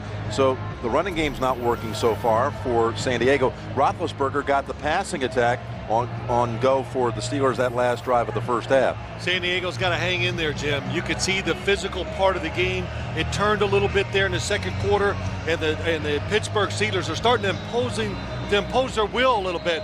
So the San Diego Chargers got to find a way to get a few plays. I'd like you to take a look at the first half numbers and what stands out to you here, partner? Well, the 15 yards rushing, that's the big one, but everything else is even. As you look at total yards, turnovers, time of possession, everything, a pretty even game. But again, the Chargers having a hard time making those plays after that opening drive. A game that's been turnover-free so far. Scoring summary, 2 minutes, 1 second into the game. Vincent Jackson brings it in from 41 yards out. Holmes able to high step it and hurdle it in on a punt return. There was a Kading field goal from 42, and then the Parker touchdown from 3 yards out. And again, this game is brought to you in high definition here on CBS. Nate Kading, interesting, he's out now to kick. We had seen Cyphers handle this in the first half. Maybe that last kick by Cyphers was so poor, they said, we'll send Cyphers down and bring Kading back out, even with the groin injury. But that last one by Cyphers only went to about the 30. Again, Pittsburgh had one toss and elected to defer to the second half. Yeah, I think he was maybe trying to do that, though, Jim. I think it was a little pooch kick or whatever you want to call it. Well, they got the ball all the way up to the 42, so it helped set up that touchdown drive. Simmons down there to help try to get the early stop on the return by Gary Russell out to the 24. Well, Phil, after a whole season-long diet again of watching AFC action, did you see a Baltimore-Pittsburgh round 3 or a Baltimore-San Diego matchup in the AFC Championship game? It's going to be one of those two. Well, nobody, of course, anytime during the year would you have seen Baltimore or San Diego until the very, very end. But the talent of the players, the coaching is, I think, one of the big reasons why talent or the games are so tight, home, away, whatever. Just hard to get a competitive edge when it comes to coaching them up. It's Parker, one of the stars of the first half for sure, and he picks up 2. So now on the NFC side, all set for the NFC title game. It'll be in the desert. Boy, the Cardinals, they missed out by a year having a crack at hosting the Super Bowl, coming off of that Super Bowl host giant win over the Patriots last February, but it'll be Philadelphia at Arizona. They met on Thanksgiving night this season, and they'll play this time for the right to go to the Super Bowl. I listened to that game on the radio. It was awful to listen to. So I expect a big change, though, this time. Missed him. That's Parker able to get outside. Boy, he just with a sixth sense, he felt it shut down and skirted outside for 13. Yeah, Stephen Gregory, number 28, comes in. They got a little run blitz on, misses the tackle. And Willie Parker, you said it early in the game, Jim, looks fresh, looks healthy, and has been a very good running back here so far today. San Diego, that's what you want to do. You want to do some run blitzes to stop their running game. Kemoyatu threw a big block and a beautiful one also by Nate Washington. Parker getting about 6 yards to carry. And another 3 this time. Okay, hey. I heard Boomer Esiason say at halftime, don't go away from the running game if you're the Pittsburgh Steelers. Well, they've talked about it so much. It's such a part of the culture here in this city that I don't think they will. But, boy, it was tempting watching that last drive before the first half. The protection for Roethlisberger and the fact that he was throwing it with authority, that's hard not to keep on the top of your head. 2nd and 7. Right, Parker hard. Dobbins, though, is there. And this time they shut him down. Yeah, Dobbins is there. Jamal Williams, number 76 in the backfield. And that's how you're going to running game. Get penetration. 3rd down and 7 at the 41. Oh, man, Jamal Williams, 4 or 5 yards back there. Stephen Cooper told us yesterday, if we can stop the run, it'll be because of number 76. That's it. Olshansky was also in on that hit. Now it's a 3rd and long for the Steelers. They'll go gun. Chargers blitz. They pick it up. Pass. Caught. That's Holmes. At the San Diego 49. Quentin Jammer on the coverage. They pick up 10. Yeah, watch the blitzers come. Nice movement. They time it really well, and my gosh, they didn't only protected Ben Roethlisberger, they were knocking defenders down. And you get in this formation here, 3 receivers together, so the defenders can't bump them at the line of scrimmage. It gives you time to get down there fast enough and far enough to get those first downs. Holmes 2 catches and the punt return for a touchdown. And Roethlisberger throwing it now with great accuracy and zip, and he's going back to the air. Going long, looking for Holmes. Oh, and not quite able to catch up to it at the goal line. Roethlisberger's pass intended what for a Holmes design of a play. Let's draw this one up on the blackboard, getting ready for the week. We're going to do this. We're going to play action fake. And then, Ben, we want you to throw it about 60 yards down and across the field. And it is a high, long throw, and Santonio Holmes so close. And man, was he open. And Clinton Hart, he can't believe it. He's 40 yards down the field, has to turn and run, not able to get there. Yeah, he was 3 or 4 yards at least behind Holmes. Lyman Swede now lined up to the right for the Steelers. On second down, Parker again gets wrestled for a loss of a yard, losing that wrestling match to Matt Wilhelm. Here's Holmes' day so far. The electrifying return that tied this game at 7. And a reverse. And caught a couple of passes. Well, you got to well, that's what you want from your offense. Let's try to run the football, and you get a first down, and then, okay, we've run it a few times, they think we are, and then you look for the deep throw down the field. 3rd and 11, needing to get to the San Diego 39. There's another strike. It's Washington to the San Diego 32 and a first. Boy, beautiful throw, beautiful design again. Nate Washington goes down the field. Everybody in the NFL does it. First off, you need protection when you're looking to pick up 3rd and long. I'd say that qualifies as very good protection. Watch 85, going to break to the outside. Then at the last second he stops. The defense thinks he's going to keep coming. They think they got it covered. Nope, wide open. Couple of Roethlisberger fastballs on 3rd and 7 and 3rd and 11 on this drive. The way to come out of the locker room. They go with Parker. And Antoine Applewhite holds him to a 2-yard gain. You know, the Chargers, they want to say, they told us, look, the Steelers they don't feel have great speed at the wide receiver position, but they make up for it because they get in a lot of stacked formations where you get 3 receivers together. Well, what are you going to do? If you're a defender, you've got to back off because you don't know where they're going. And once you back off, you give anybody in the NFL a running start, tough to cover. But that Pittsburgh running game has now started to set up the Roethlisberger pass game. It's Davis. No gain. Stephen Cooper is the one who brought him down. Roethlisberger again coming off the concussion 2 weeks ago, able to play and play well here today. LaDainian Tomlinson not dressed, inactive. First game he's missed in 3 seasons, out with a groin injury. Once again, 3rd and long for the Charger defense. This is why they lost the first game. They couldn't stop them in long, obvious passing situations. It's a new look. Miller. Again, they convert on 3rd and long. And again, the pocket was sealed for Roethlisberger. Well, it was a new look on the defense. Only 2 guys down. Everybody standing up, trying to get confusion.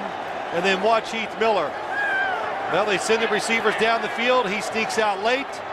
Ben Roethlisberger says if you're going to drop back and protect against the long throw, he'll take the short one. Really good job of finding the second receiver or your second thought as a quarterback by Ben Roethlisberger. They put together a big drive before the half, led to the touchdown that gave them the lead, and now continuing that kind of rhythm and precision. And Parker has it to about the 8.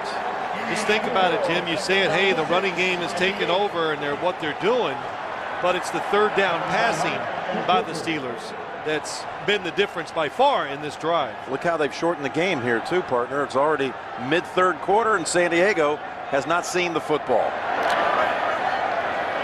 Well, what we say, can San Diego meet the challenge? You felt like physically the Steelers maybe starting to take over at the end of the first half.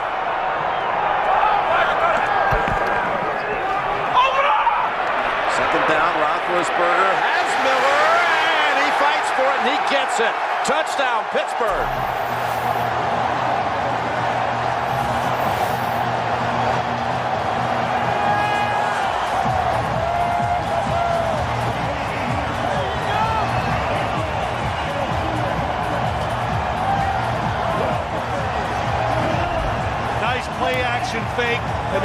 Roethlisberger looking in the end zone for two receivers. They are both covered, never hesitates, looks for the third one. Again, it's the tight end Miller.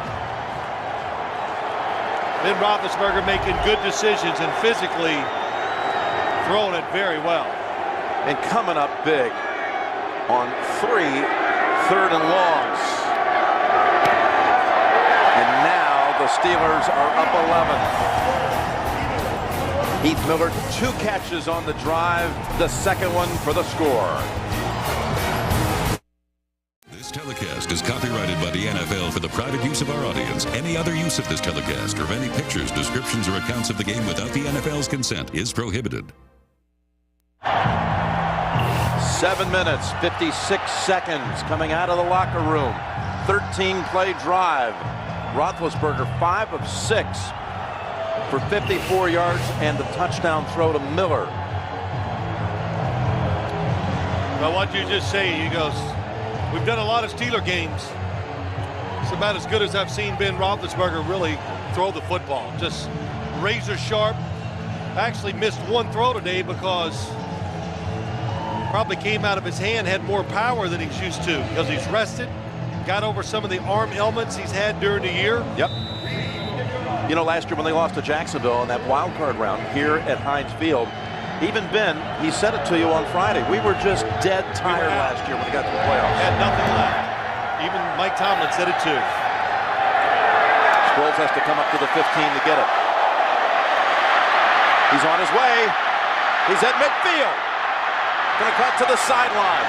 Mike Taylor has the angle, and Darren Sproles puts some life right back into the Chargers. How about that? That equalizes a lot of things. Boy, does it. Darren Sproles just so fast in the little tight spots. When he makes the decision, able to just to go full speed up through the gap. And a nice cut here gets him about an extra 15 to 20 yards. 63 yards he takes it, Phil. And watching a number of players help lead him down the field, including Kasim Osgood, who turned around and blocked the path of one Pittsburgh player to help spring Sproles. They've got Michael Bennett in the backfield. Sproles getting a little breather after that run back, and the ball's tipped, and 2 Steelers are there. The ball is intercepted. It looks like Larry Foote with the football. Kiesel tipped it. And just like that, all set up to get right back into it. Kiesel's play puts it right back in the hands of Pittsburgh.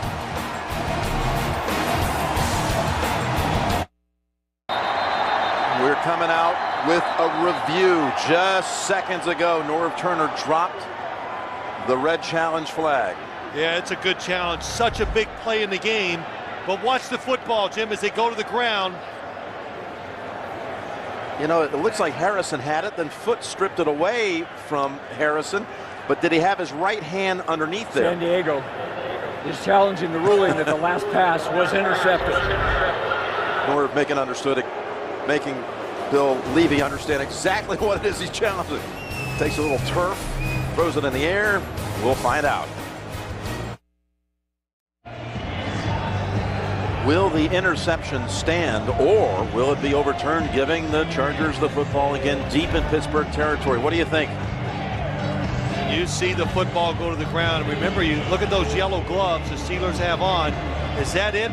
When you look at it, it's right there. But I can't tell if that's the glove or the football. To me, it looks like Foote has cupped his hand under the ball. Yeah. You know, my first reaction when we saw the replay, I said, oh, that hit the ground. But now I can't see anything that says overturning it.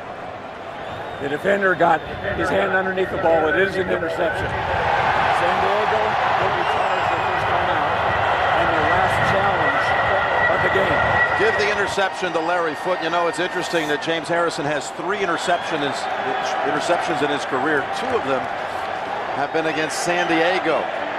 Almost got one here, except his own teammate got a takeaway from Harrison. Foote ends up with it, and it's back to the Steelers on offense. Yeah, he tell everybody, yeah, I had it. There he is in the middle with the cape. He's the vocal leader of the linebackers on the Steelers. First turnover in this game today.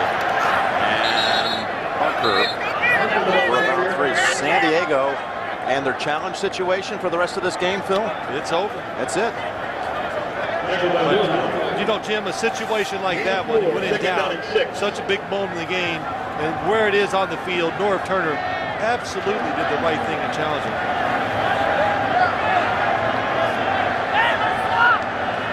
Now you have to wonder about the San Diego defense wearing down, because with this snap, 33 of the last 44 plays have been run by Pittsburgh. And the fact the last 2 drives for touchdown. Look at the stutter step move by Parker. And Weddle lassos him after a gain of 4. Well, you think back to how many times we were here during the year, and Willie Parker, we saw Mewelde Moore running the football, and Willie Parker not at full strength. Well, I don't know if it was a stutter step or just the turf or a misstep. But able just to turn it on and still get outside. I thought for a minute he was going to turn around and run in the wrong direction. I wasn't sure, but he still even gained yardage out of that. 82 yards, and again, been on a 100-yard pace all game long.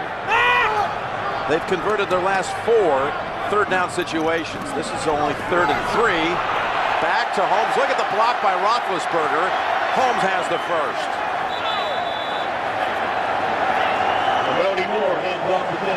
Picked up 4, and Ben throws a big block. Yeah, he does. A little inside reverse. An obvious running situation, or sometimes running situation for the Steelers. Not like a lot of teams. 3rd and 3 and 4. They'll run it. And the quick inside reverse gets them a first down. And Roethlisberger just, hey, you got to do what you got to do. Punt the football, throw a good block. Yeah, a little bit of everything. And throw it when they're open.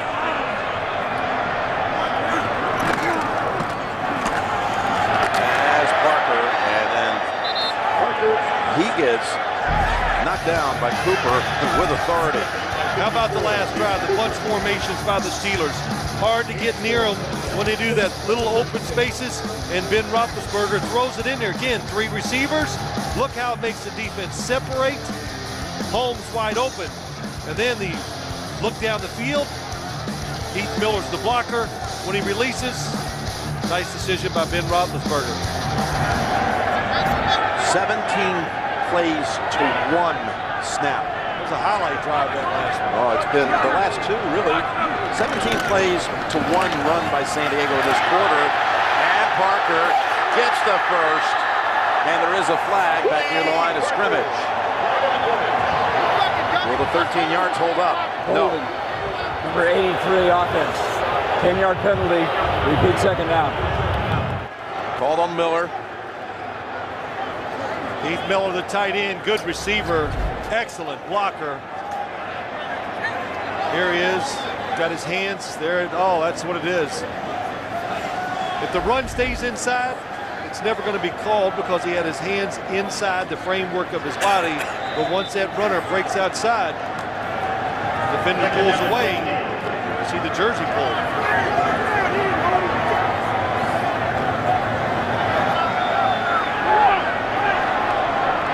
Puts him into a 2nd and 16.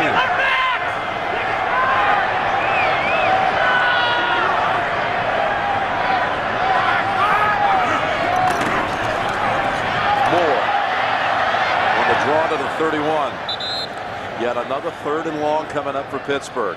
Relive and watch every game of the 2008 regular season and the playoffs after they are played online on demand in stunning HD quality video with NFL.com's new Game Rewind. You can sign up today at NFL.com/Game Rewind. Can Ben do it again? Look at those 3rd downs. We said it, when you're a running football team, you're going to be put in a lot of these situations. Got to get to the 42 for the first.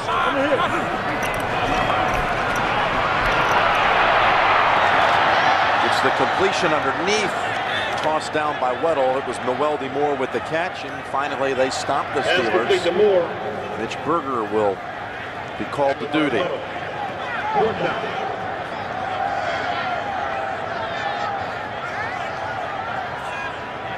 is, for Mitch Berger, his 10th NFL team in 14 years in the league.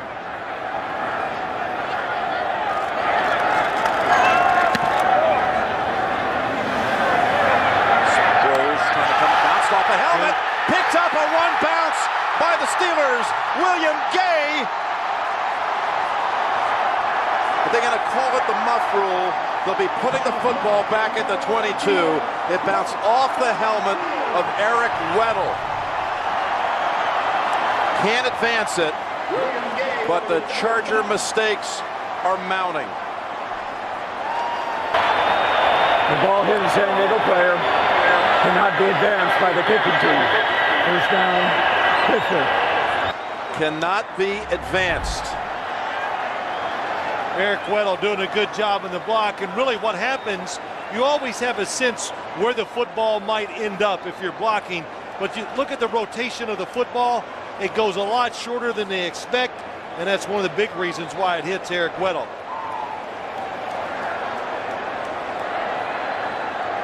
Look at James Harrison. He is going to be very well rested when we get to this fourth. He's going to run it out with him. You know, they pick up a first down here in the next couple of plays. They could run out this quarter, still driving, and hold San Diego to one snap in a quarter. How many times have you ever seen that? 19-1 plays right now. Starting to mirror the game they had when it was 11-10 8 weeks ago.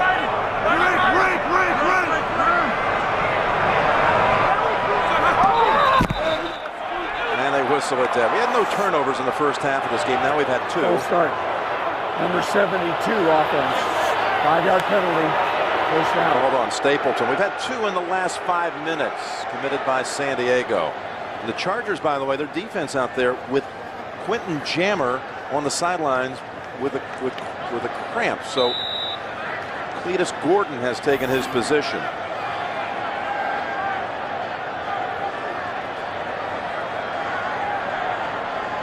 Here he is, Gordon, third-year man out of Jacksonville State.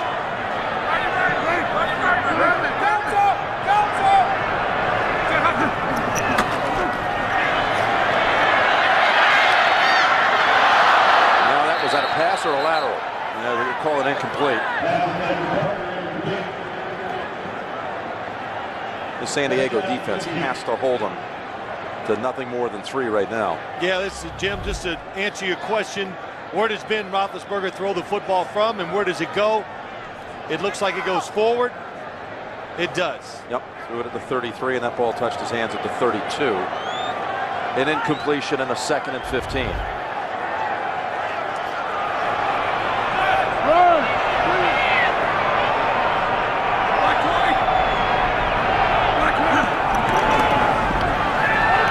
Lays out the fake, goes to Ward, who gets free and picks up the first. He escaped Kaysen, and there's a flag on the back end of it.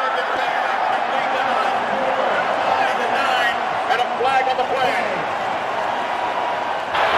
After the runner is out of bounds, personal foul on the 24 defense.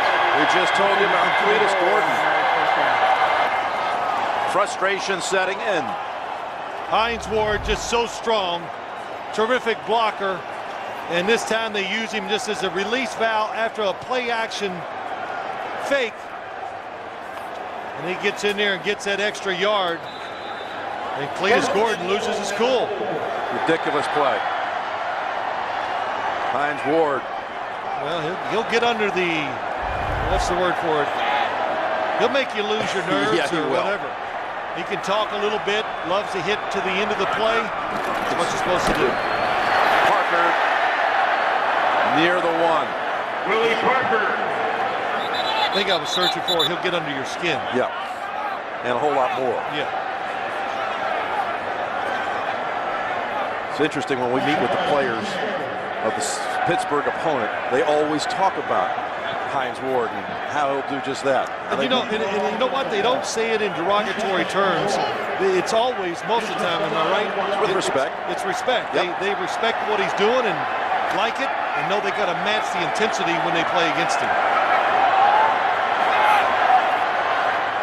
2nd and goal. Russell comes in, short yardage. They fake to him. Roethlisberger look for him, now for another option, and throws it away. Well defended. Roethlisberger's pass incomplete. Wow, was it ever. What a job by the San Diego defense. Talked about it so much to us.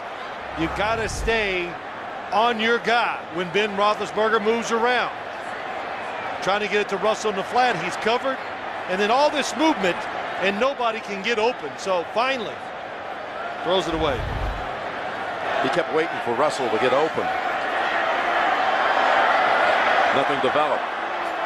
A field goal would keep it a two-score game if the San Diego defense can lock this play up. Russell fighting for it and not getting there. Well, he got an extra foot or two, though, which will make this decision tough for Mike Tomlin. They'll probably have to make that decision at the start of the fourth quarter. I think it's just a couple inches away. This is where you go for the win. Seiler and Cooper deny him. Mike Tomlin said he felt a lot more comfortable getting ready for this game. Says, hey, I actually laid my head on the pillow and went to sleep because I have faith in our football team and where we're at. Big decision coming up. 4th and goal coming up to start the fourth quarter. And you're watching the NFL on CBS. You're watching the NFL on CBS. The NFL on CBS is sponsored by 21st Century Auto Insurance. Just right, just for you. And by McDonald's. I'm loving it. What we didn't see at first, Phil, was a little bit of a sloppy moment here when Davis first got the handoff. Yeah, he fumbles the handoff. It's not clean. That takes away his momentum. And Brandon Seiler in there to make the stop. From the end zone, they get it out to Hester. And he's got him all the way out to the 12 for a first down. And for those of you expecting to see 60 minutes, you're watching the NFL on CBS. Chargers and Steelers trying to advance to the AFC Championship game. Jim Nantz along with Phil Simms. 21-10 Pittsburgh lead here early in the fourth. Jim, watch one more time. Davis, watch the football. Goes down, makes a catch. That stopped all of his progress. And again, Brandon Seiler was in there anyway. Rivers in trouble. Woodley has him down and throws him down. The forward progress will have it out at the 2.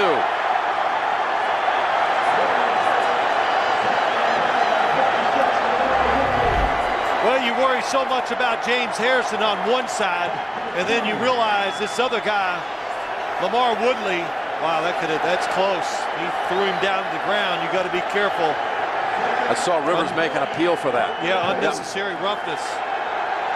Woodley's second sack today. The initial coverage is good. That's what allows Woodley to get in there and make the tackle.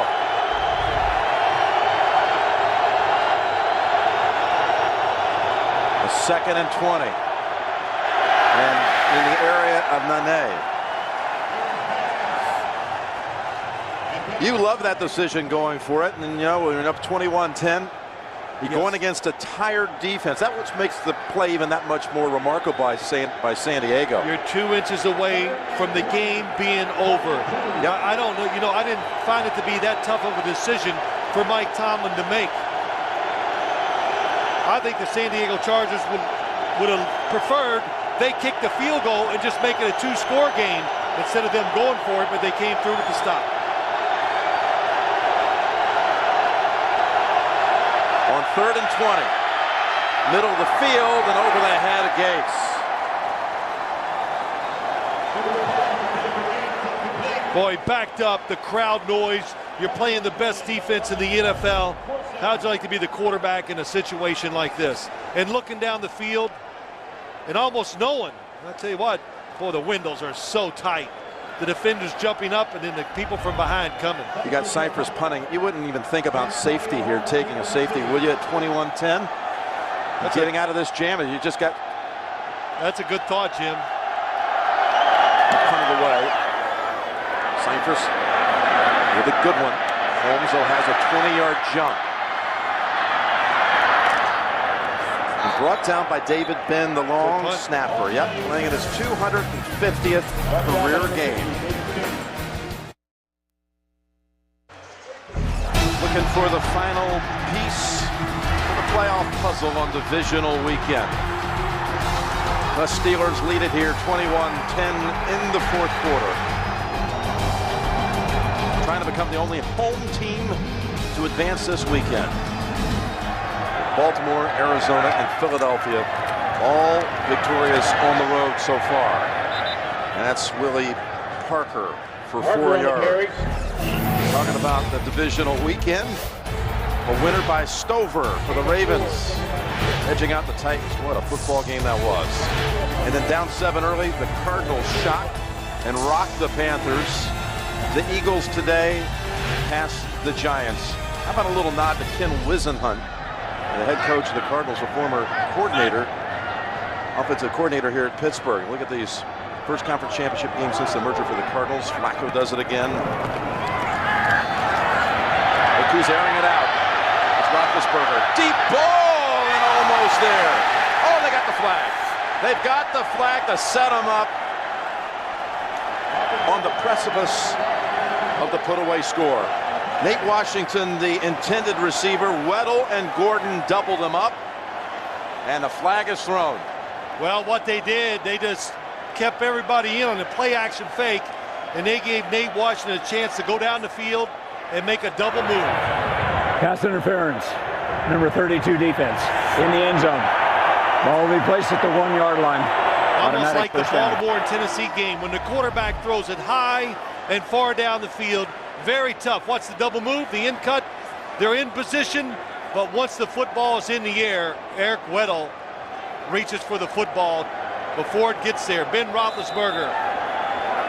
Now that's plenty of time. He airs it out. Just another reason why you throw it long. He rolls over to watch the result. Yes, and he is pumped as he saw the flag come out. You like the call? Was it the right call? I love it. Oh, yes, it was pass interference, and you throw it long. Sometimes you hope to catch it, but pass interference is always an option, too. First and goal. And it's Russell taking it in. Touchdown, Pittsburgh.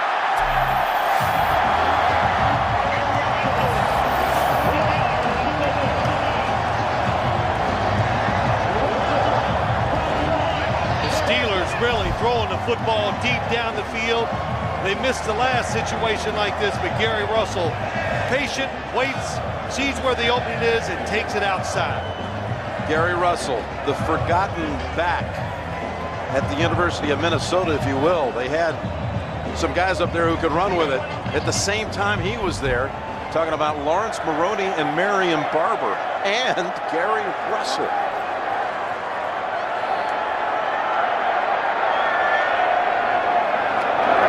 Puts it down, and that's now 21 unanswered since late in the first half.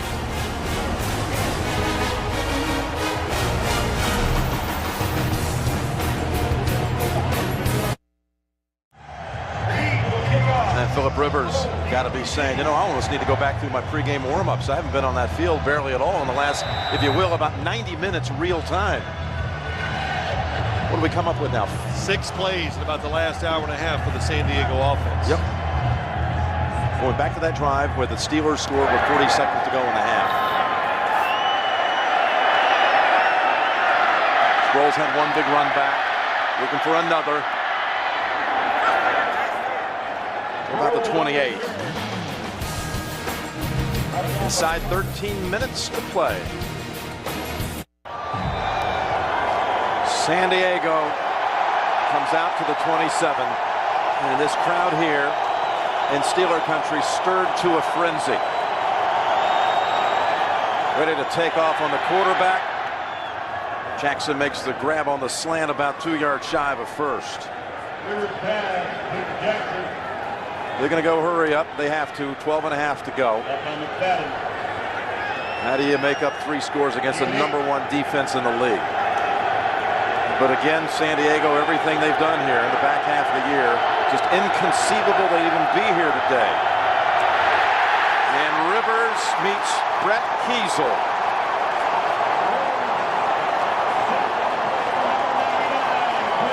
Kiesel with 2 big plays in the half. The tip that led to a pick and the sack. Oh, they just missed the assignments up front.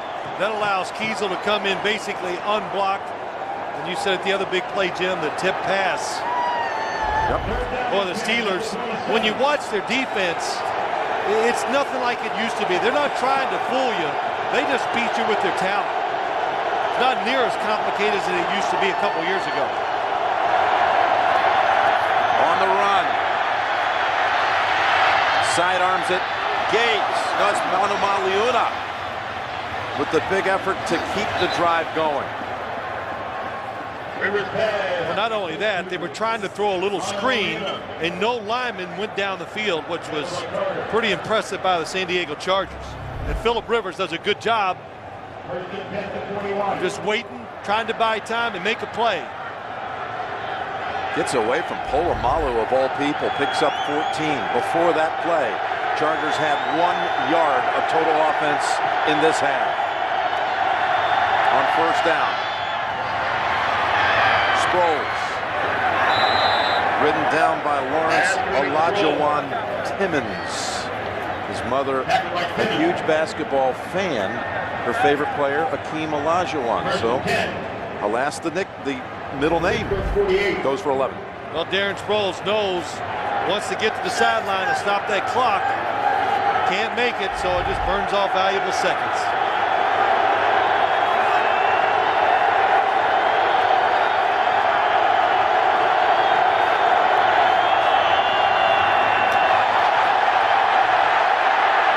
Rivers throws it away. The crowd was watching a little action between Dielman and Harrison. They wanted a hold call.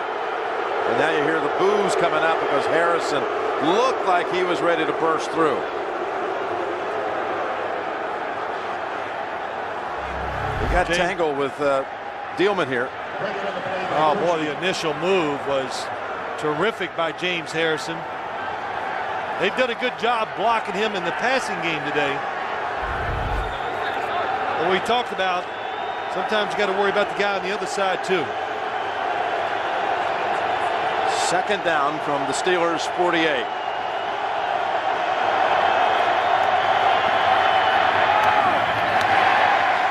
It's going for Manu Maliuna. Tonight on CBS 60 Minutes, which again is coming up after football. West Coast, you'll see it at your normal time. An investigation into the wild swings in oil prices produces some answers that may surprise you. It's followed by new episodes of Cold Case and The Unit. It's all tonight right here on CBS.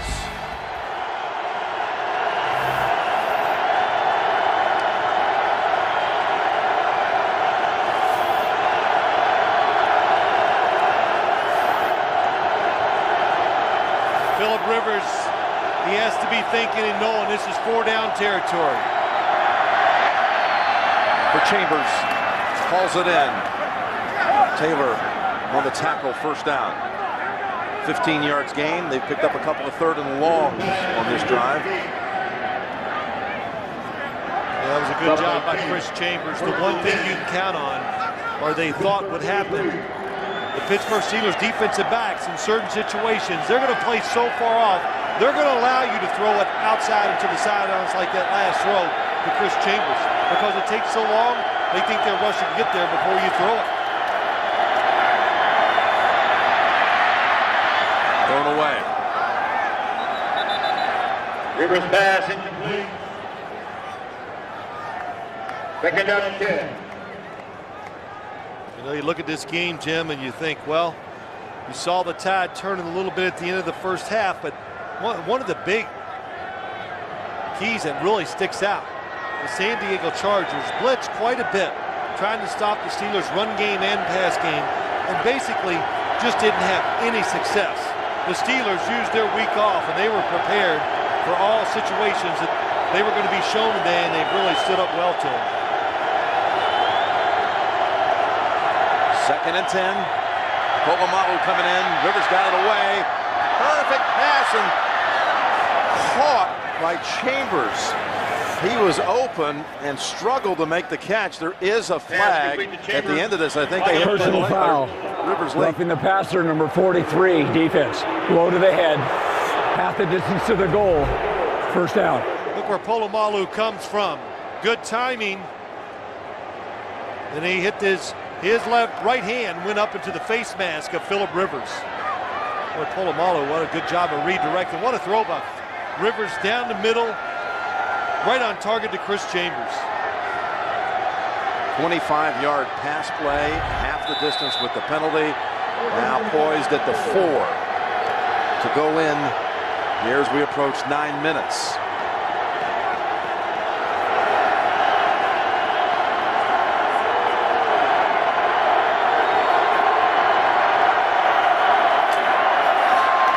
Touchdown San Diego. Legadou Nane. What an impressive drive that was. Rivers able to pull off a couple of 3rd and longs. Yeah, it really was. Receivers offset Chris Chambers. That allows him, Nane, he's able to come under and beat Ike Taylor because of the formation. And another nice throw by Phillip Rivers. They drive 73 yards in a little less than 4 minutes. And you go for the 1 instead of 2 because you want to prolong the game. We're still just 2 scores down after this extra point. So there you go at 28-17. First touchdown of Legadou's career comes in the playoff game. And Phillip Rivers taking his team down the field. Second touchdown throw of this game. He set the Charger franchise record this year with 34 touchdown passes, breaking the Dan Fouts mark. It's too early onside kick, isn't it? I think it is. The Steelers are prepared for it. They got a few people up. You kick off. You make the Steelers make decisions about the game. What plays to call? You onside kick. They'll just run it and punt it back to you. Weldy Moore.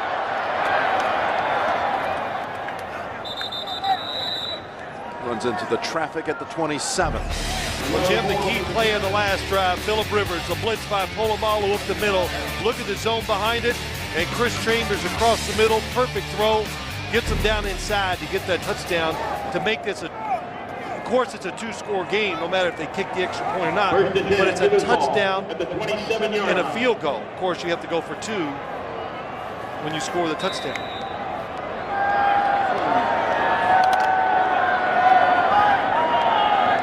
He's watching this game up off the giant screen, staying warm, hoping there's some way his teammates can add yet another miracle to this late season rally.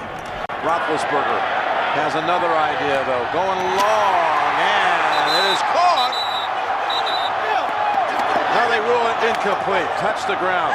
Nate Washington was down there for a minute. I thought he had it. Yeah, Nate Washington against Cletus Gordon.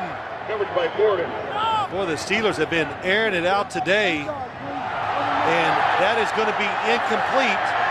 Even though he was on the ground, the defender has contact with him, and when you go to the ground with the defender in contact with you, you basically got to get up with the football. It can never leave your possession. Looks like, again, for the second time, it looks like Lynn Swann over Mark Washington in a Super Bowl down in Miami long ago. And well done there by Doug Rosenbaum, who rules it incomplete. Just inside 9 minutes to go, Sean Merriman. Imagine that, divisional round. We got Merriman, who's been out really for the year. Tomlinson inactive today. The team trying to stay in the game at 28-17 after a Pittsburgh timeout. That's Washington holding on to it and brought down by Gordon. Let me say, a lot of people, you're probably wondering why did the Steelers go deep on the first play? They didn't want to. They went with a play-action pass, and Ben Roethlisberger thought, and I'm sure they thought, the running back in the flat would be wide open. Bruce Arians will get 7 or 8 yards on first down, but they got pressure defense. There was nowhere to throw the football except down the field. All right, wait for another referee. 4 He's 4 yards worth, arguably up to a couple of minutes or more for the Steelers side of it. San Diego has a chance to usher its offense right back onto the field. And they pick up the first. Hines Ward with the catch. Looked like Steve Gregory had a chance to make a play on the pick. Yeah, he did. Stacking the receivers. They get down the field again free. And, boy, that's just driving the football into a tight spot. Good timing. Roethlisberger, perfect spiral. And Gregory just can't get there before the football does. That's field position. Extra yards, even if you get it back. And, of course, a couple more minutes probably off the clock. 51.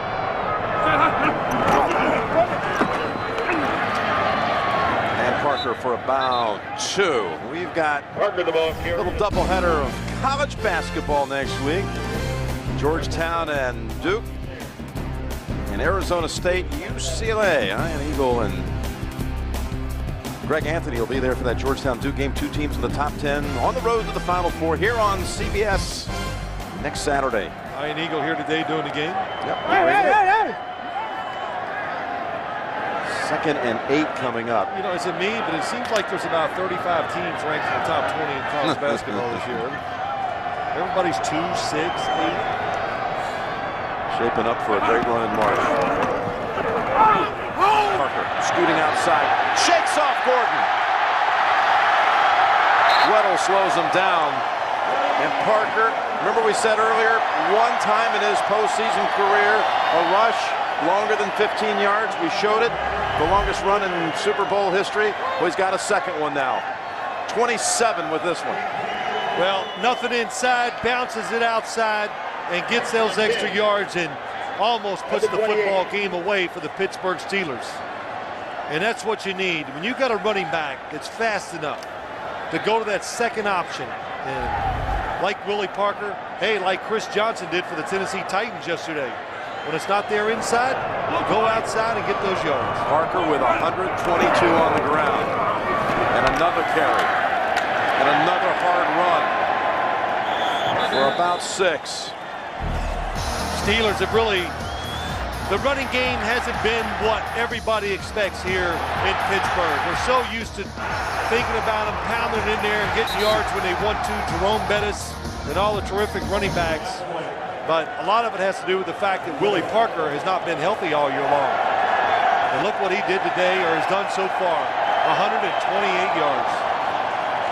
So well documented how he was undrafted out of North Carolina. We're in his career there with the Tar Heels. He started 3 games as a sophomore, 2 as a junior, and none as a senior. Moore, 2nd and 4. He bounces outside. Stiff arms Cromartie, who takes him out. But not until he picks up the first. Well, since it's outside of 5 minutes, so once the football is respotted, the clock will start again, even though it went out of bounds. Weldy Moore will go back out. Parker returns. Well, this is the kind of game. I know it's not over, but the way they've executed on both sides of the ball, there's a lot of bright spots for the Pittsburgh Steelers. Gives you a lot of confidence if you're able to hang on here going into next week's game against Baltimore. 1st and 10. Parker into the arms of Dobbins. I know how much you examine the way a quarterback throws the football, but look what else Roethlisberger's done today. The little pooch punt, the passing, the blocking. Nice block. And a little support from the sidelines. I think the Chargers have seen enough of Big Ben this season. Now 3 times they've seen Big Ben this season. 3 times? Yeah. Well, you were there for the 3rd. The real Big Ben in London. Oh, man. Way over my head. San Diego and New Orleans at Wembley. We were there. But running out the clock here, and Parker taking it toward the end zone, and he's in for a touchdown.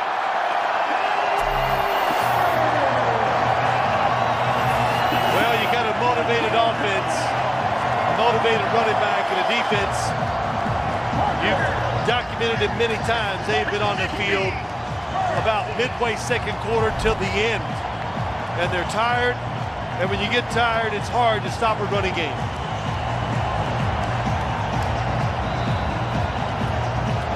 This is the best we've seen Parker. We've had so many of the Steeler games this year, and again, hasn't been healthy until late in the year, and that's quite a combo today. 53 yards on that drive alone by Willie Parker. His second touchdown of the game. And it's 35-17 with 4 minutes to go. San Diego needed that stop back there on 3rd and 4 when there were still about 8 minutes and 56 seconds to go. You saw the anguish with Rivers when the Steelers picked up that first. Again tonight, all new here on America's Most Watched Network, 60 Minutes, Cold Case the Unit.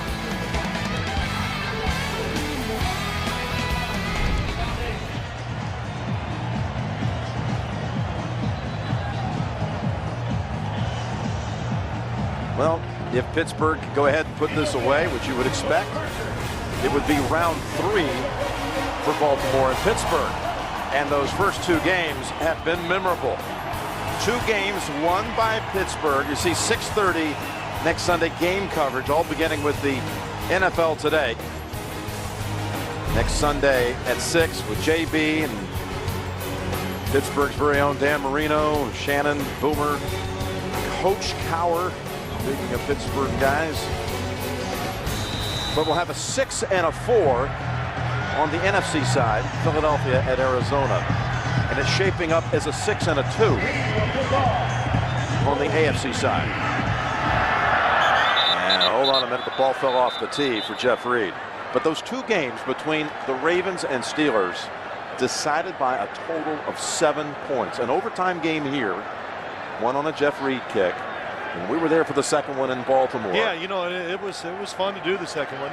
And it was fun listening to, you know, not bad words, but it's a tremendous rivalry, to say the least.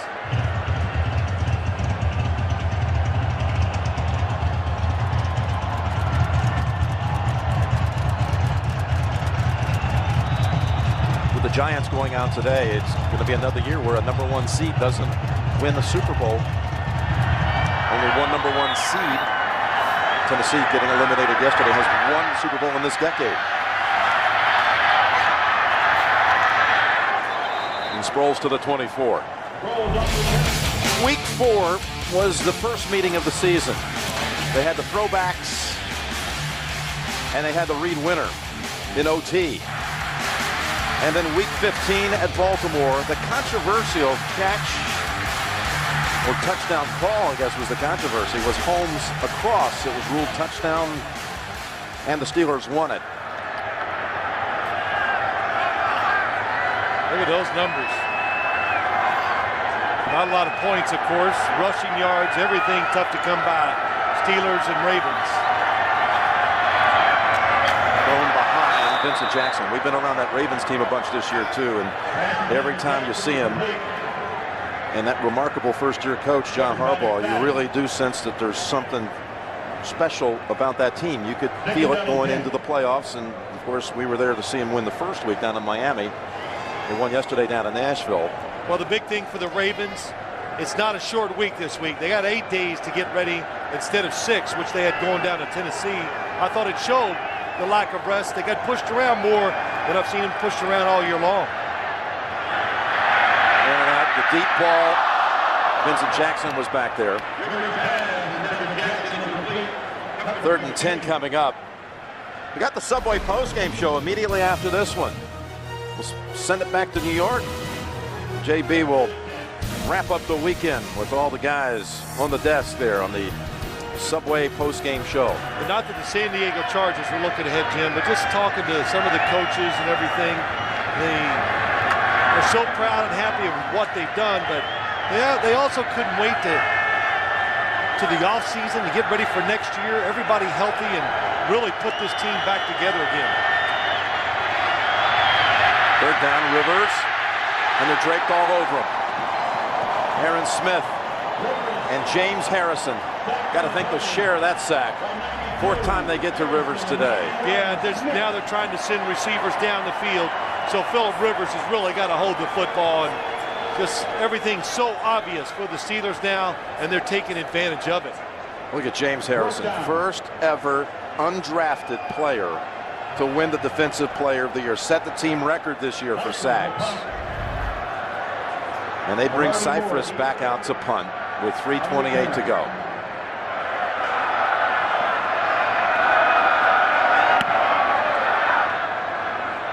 Decide not even to go for it here with 3 minutes left. And that's a fair catch by Moore. Well, the Steelers offense didn't get on the board until 40 seconds to go in the first half. They had an impressive drive there, another one to start the second half. Parker, a moment ago, their first touchdown came on this 68-yard return by Holmes. Special teams went their way with the fumble off the helmet of Weddle. The defense making plays, sacking Rivers 4 times.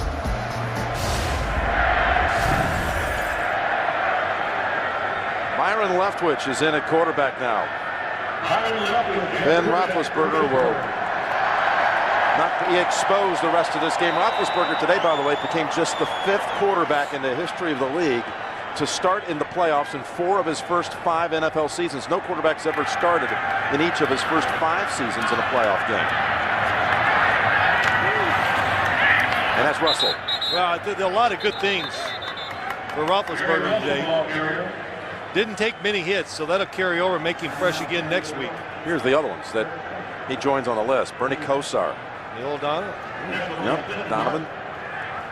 Eli Manning. Good for Donovan McNabb, you know, after all that broke loose after the tie game against Cincinnati and the game that followed after that. All the critics that were out there for that team and for that player to respond the way they have. And for the Giants' purposes, you know, things were never the same after Plexico decided in this Me First generation to, you know, go out and put his career in jeopardy and probably cost his team another great run at a back-to-back Super Bowl. They were never the same again, the Giants. No, there are a lot of good stories in the NFL too, Jim. One of them here in Pittsburgh, what they've overcome this year. And of course, anybody, you got to overcome a lot of things to have success in the playoffs in the NFL. We saw Dick LeBeau on the sideline, been here for so long. Another great defense for him. Byron Leftwich, a little confusion on that one. He's done a good job, Leftwich, this year when he's been called on as the backup. Former Jacksonville quarterback. Philadelphia in Arizona. You get the bye, you get the the week off, and both the Giants and Carolina get the home game, and they don't take advantage of it. The Eagles and Arizona, again, Whisenhunt with all of his Steeler ties. What a job he does out in the desert in his second year. 1 game away from the Super Bowl, each of those 2 teams.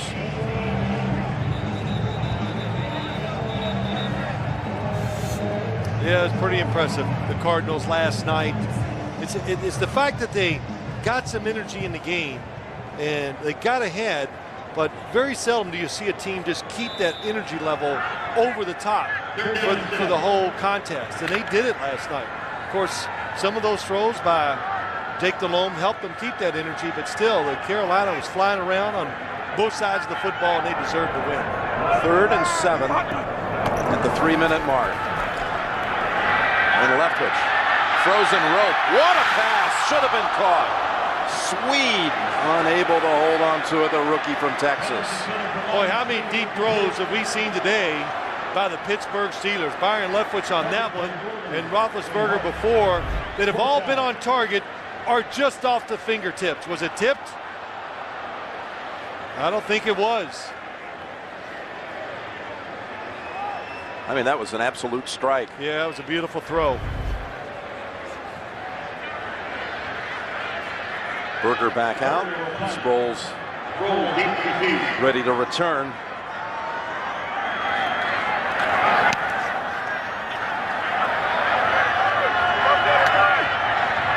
Waiting for it to unfold, but well covered down the field. Excellent coverage by the Steelers. 49-yard punt, only a 4-yard run back. Again, we got the Subway postgame show. After the game, JB, Dan, Shannon, and Boomer, and Coach Cowher, their take on this one. Plus, they'll have all the latest playoff news and information coming up. Subway post-game show. There is Dick LeBeau, who's been around this league for now almost 50 years. Yeah, you know, it's pretty interesting. Mike Tomlin last year gets the head job. He coaches the 4-3. defensive coordinator for the Minnesota Vikings. He comes in, and one of the first things he does, he keeps Dick LeBeau. He goes, hey, I don't have to teach my defense. I can just help him out a little bit because this guy knows what he's doing. And it's didn't let his ego get in the way. Catch by Chambers. Oh, man, has it. Chambers with a 20-yard grab. Talking about a guy here, when you look at the NFL leaders on the season, 1, 2, and 3 are still alive. Arizona 19th, but that defense last night didn't look like the 19th on the season. They made those plays against the Panthers on the road. Well, so many times we talk about the quarterbacks and all the skill people, most because we follow the football. It's amazing. Comes down to the best defenses almost every year.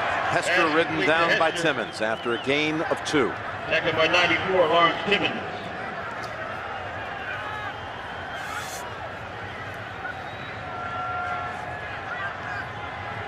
Chargers with no timeouts, approaching the 2-minute mark.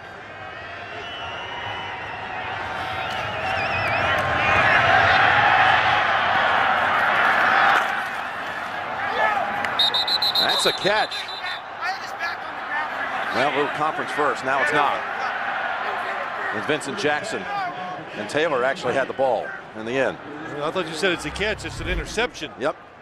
Phillip Rivers trying to throw it behind the receiver. And Ike Taylor wrestles it away from him. Why is that not an interception? I think maybe because when Jackson had possession of it for a brief while, he came down out of bounds. Out of bounds? Yep. Be my guess.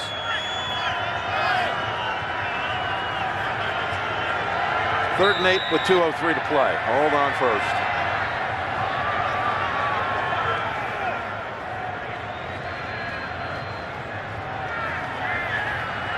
Oh, the flag comes flying out. Delay here game. from Keith Ferguson. Offense. 5-yard penalty. Third down.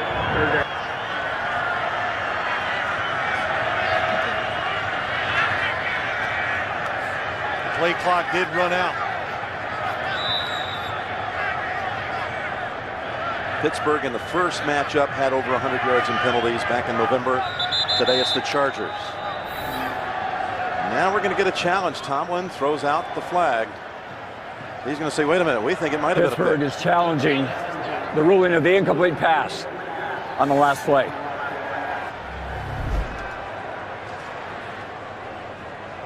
At this point, I'd say it's Jackson's ball. Well,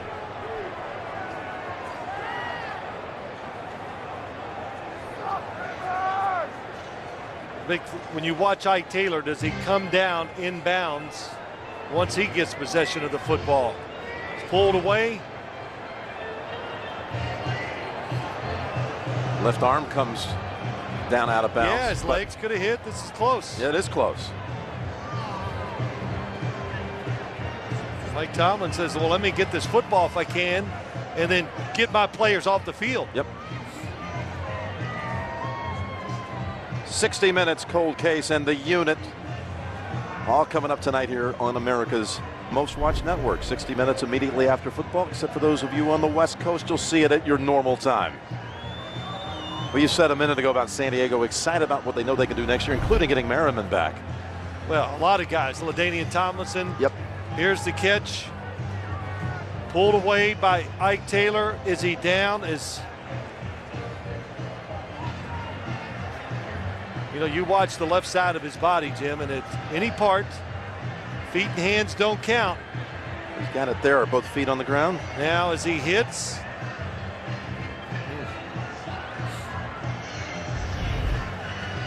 Well, in the back of those legs hit the ground. Was it determined was he inbounds or right on the line? Well, I've seen it 4 times and I'm still not sure. So is it indisputable? I don't think so.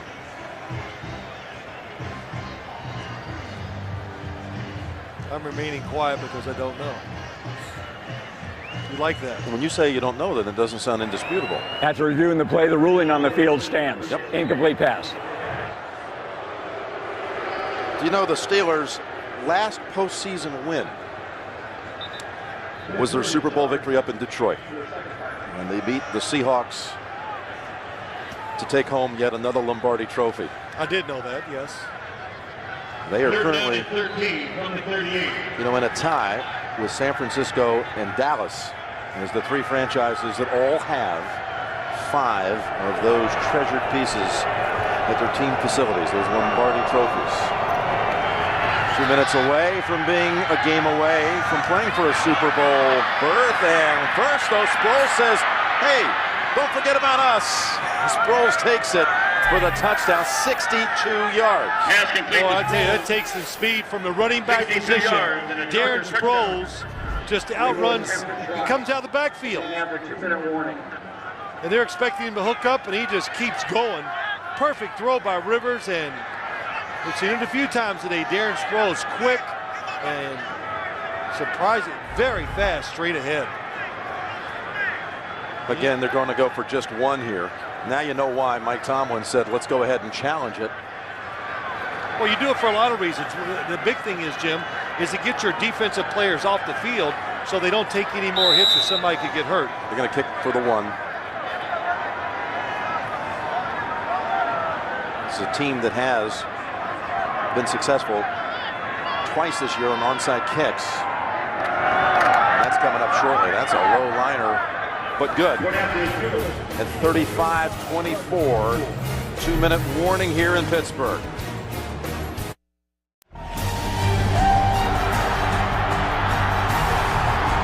Holmes with a run back early. Parker with a couple of touchdowns. Steelers trying to become the only team this weekend to take advantage of the home cooking and set up a home game next week. Still a minute and 53 to go. Don't forget the San Diego team scored 12 points in the last minute and 20 seconds at Kansas City in December to win a game. Cypress on the onside kick try, and flags are down.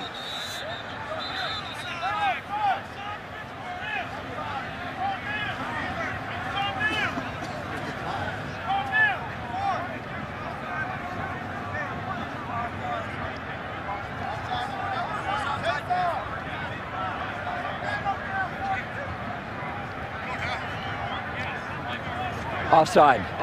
Number 22 of the receiving team. 5-yard penalty. And play off. Still a little pulse for the Chargers.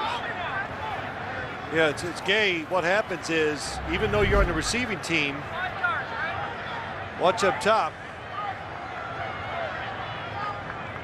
Right in the middle. Just crosses the 40-yard line before the football is kicked.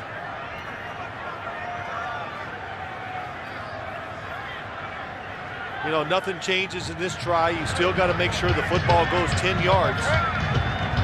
Hines Ward over on that side. Gary Russell, Cypress, who was successful 1 of 1 on his tries this year. And that comes right into the arms of Gary Russell. And that should do it with San Diego out of timeouts.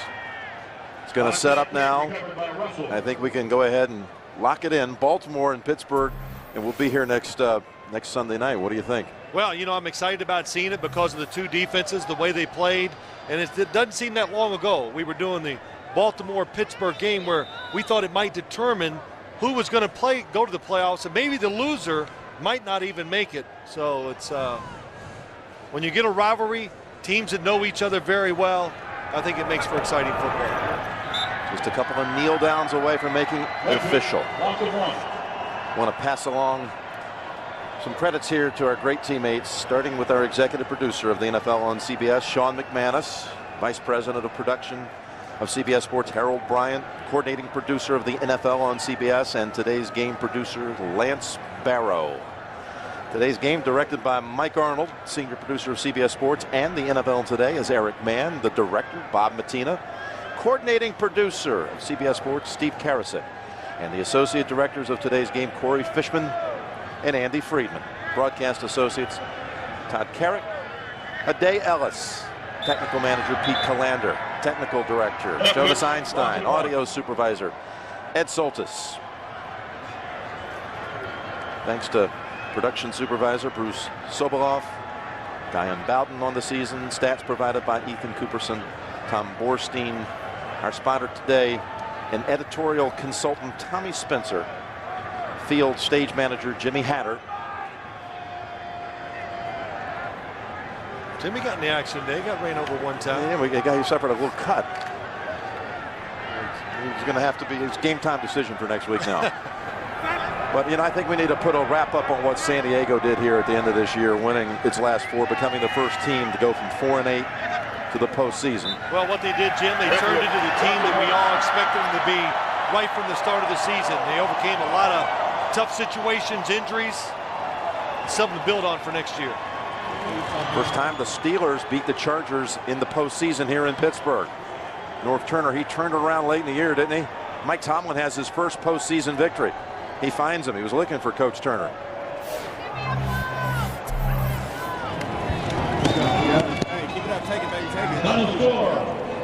Ben Roethlisberger, man, he is one tough dude. I think the 2 weeks ago, knocked out with that unconscious moment, a concussion. They'll tell you here in Pittsburgh, too, he's a great teammate. You see his action on the sideline all the time. So we're down to 4 teams in the chase for the Lombardi Trophy. On the AFC side, it's Baltimore and Pittsburgh. Next Sunday night at 6:30 on CBS. Philadelphia and Arizona next Sunday on Fox. Subway postgame show is coming up. Willie Parker with a little word with LT, who had to sit with this one out today. For Phil Simms and all the crew, Jim Nantz saying so long. You've been watching the NFL on CBS. James Brown's coming up in a moment.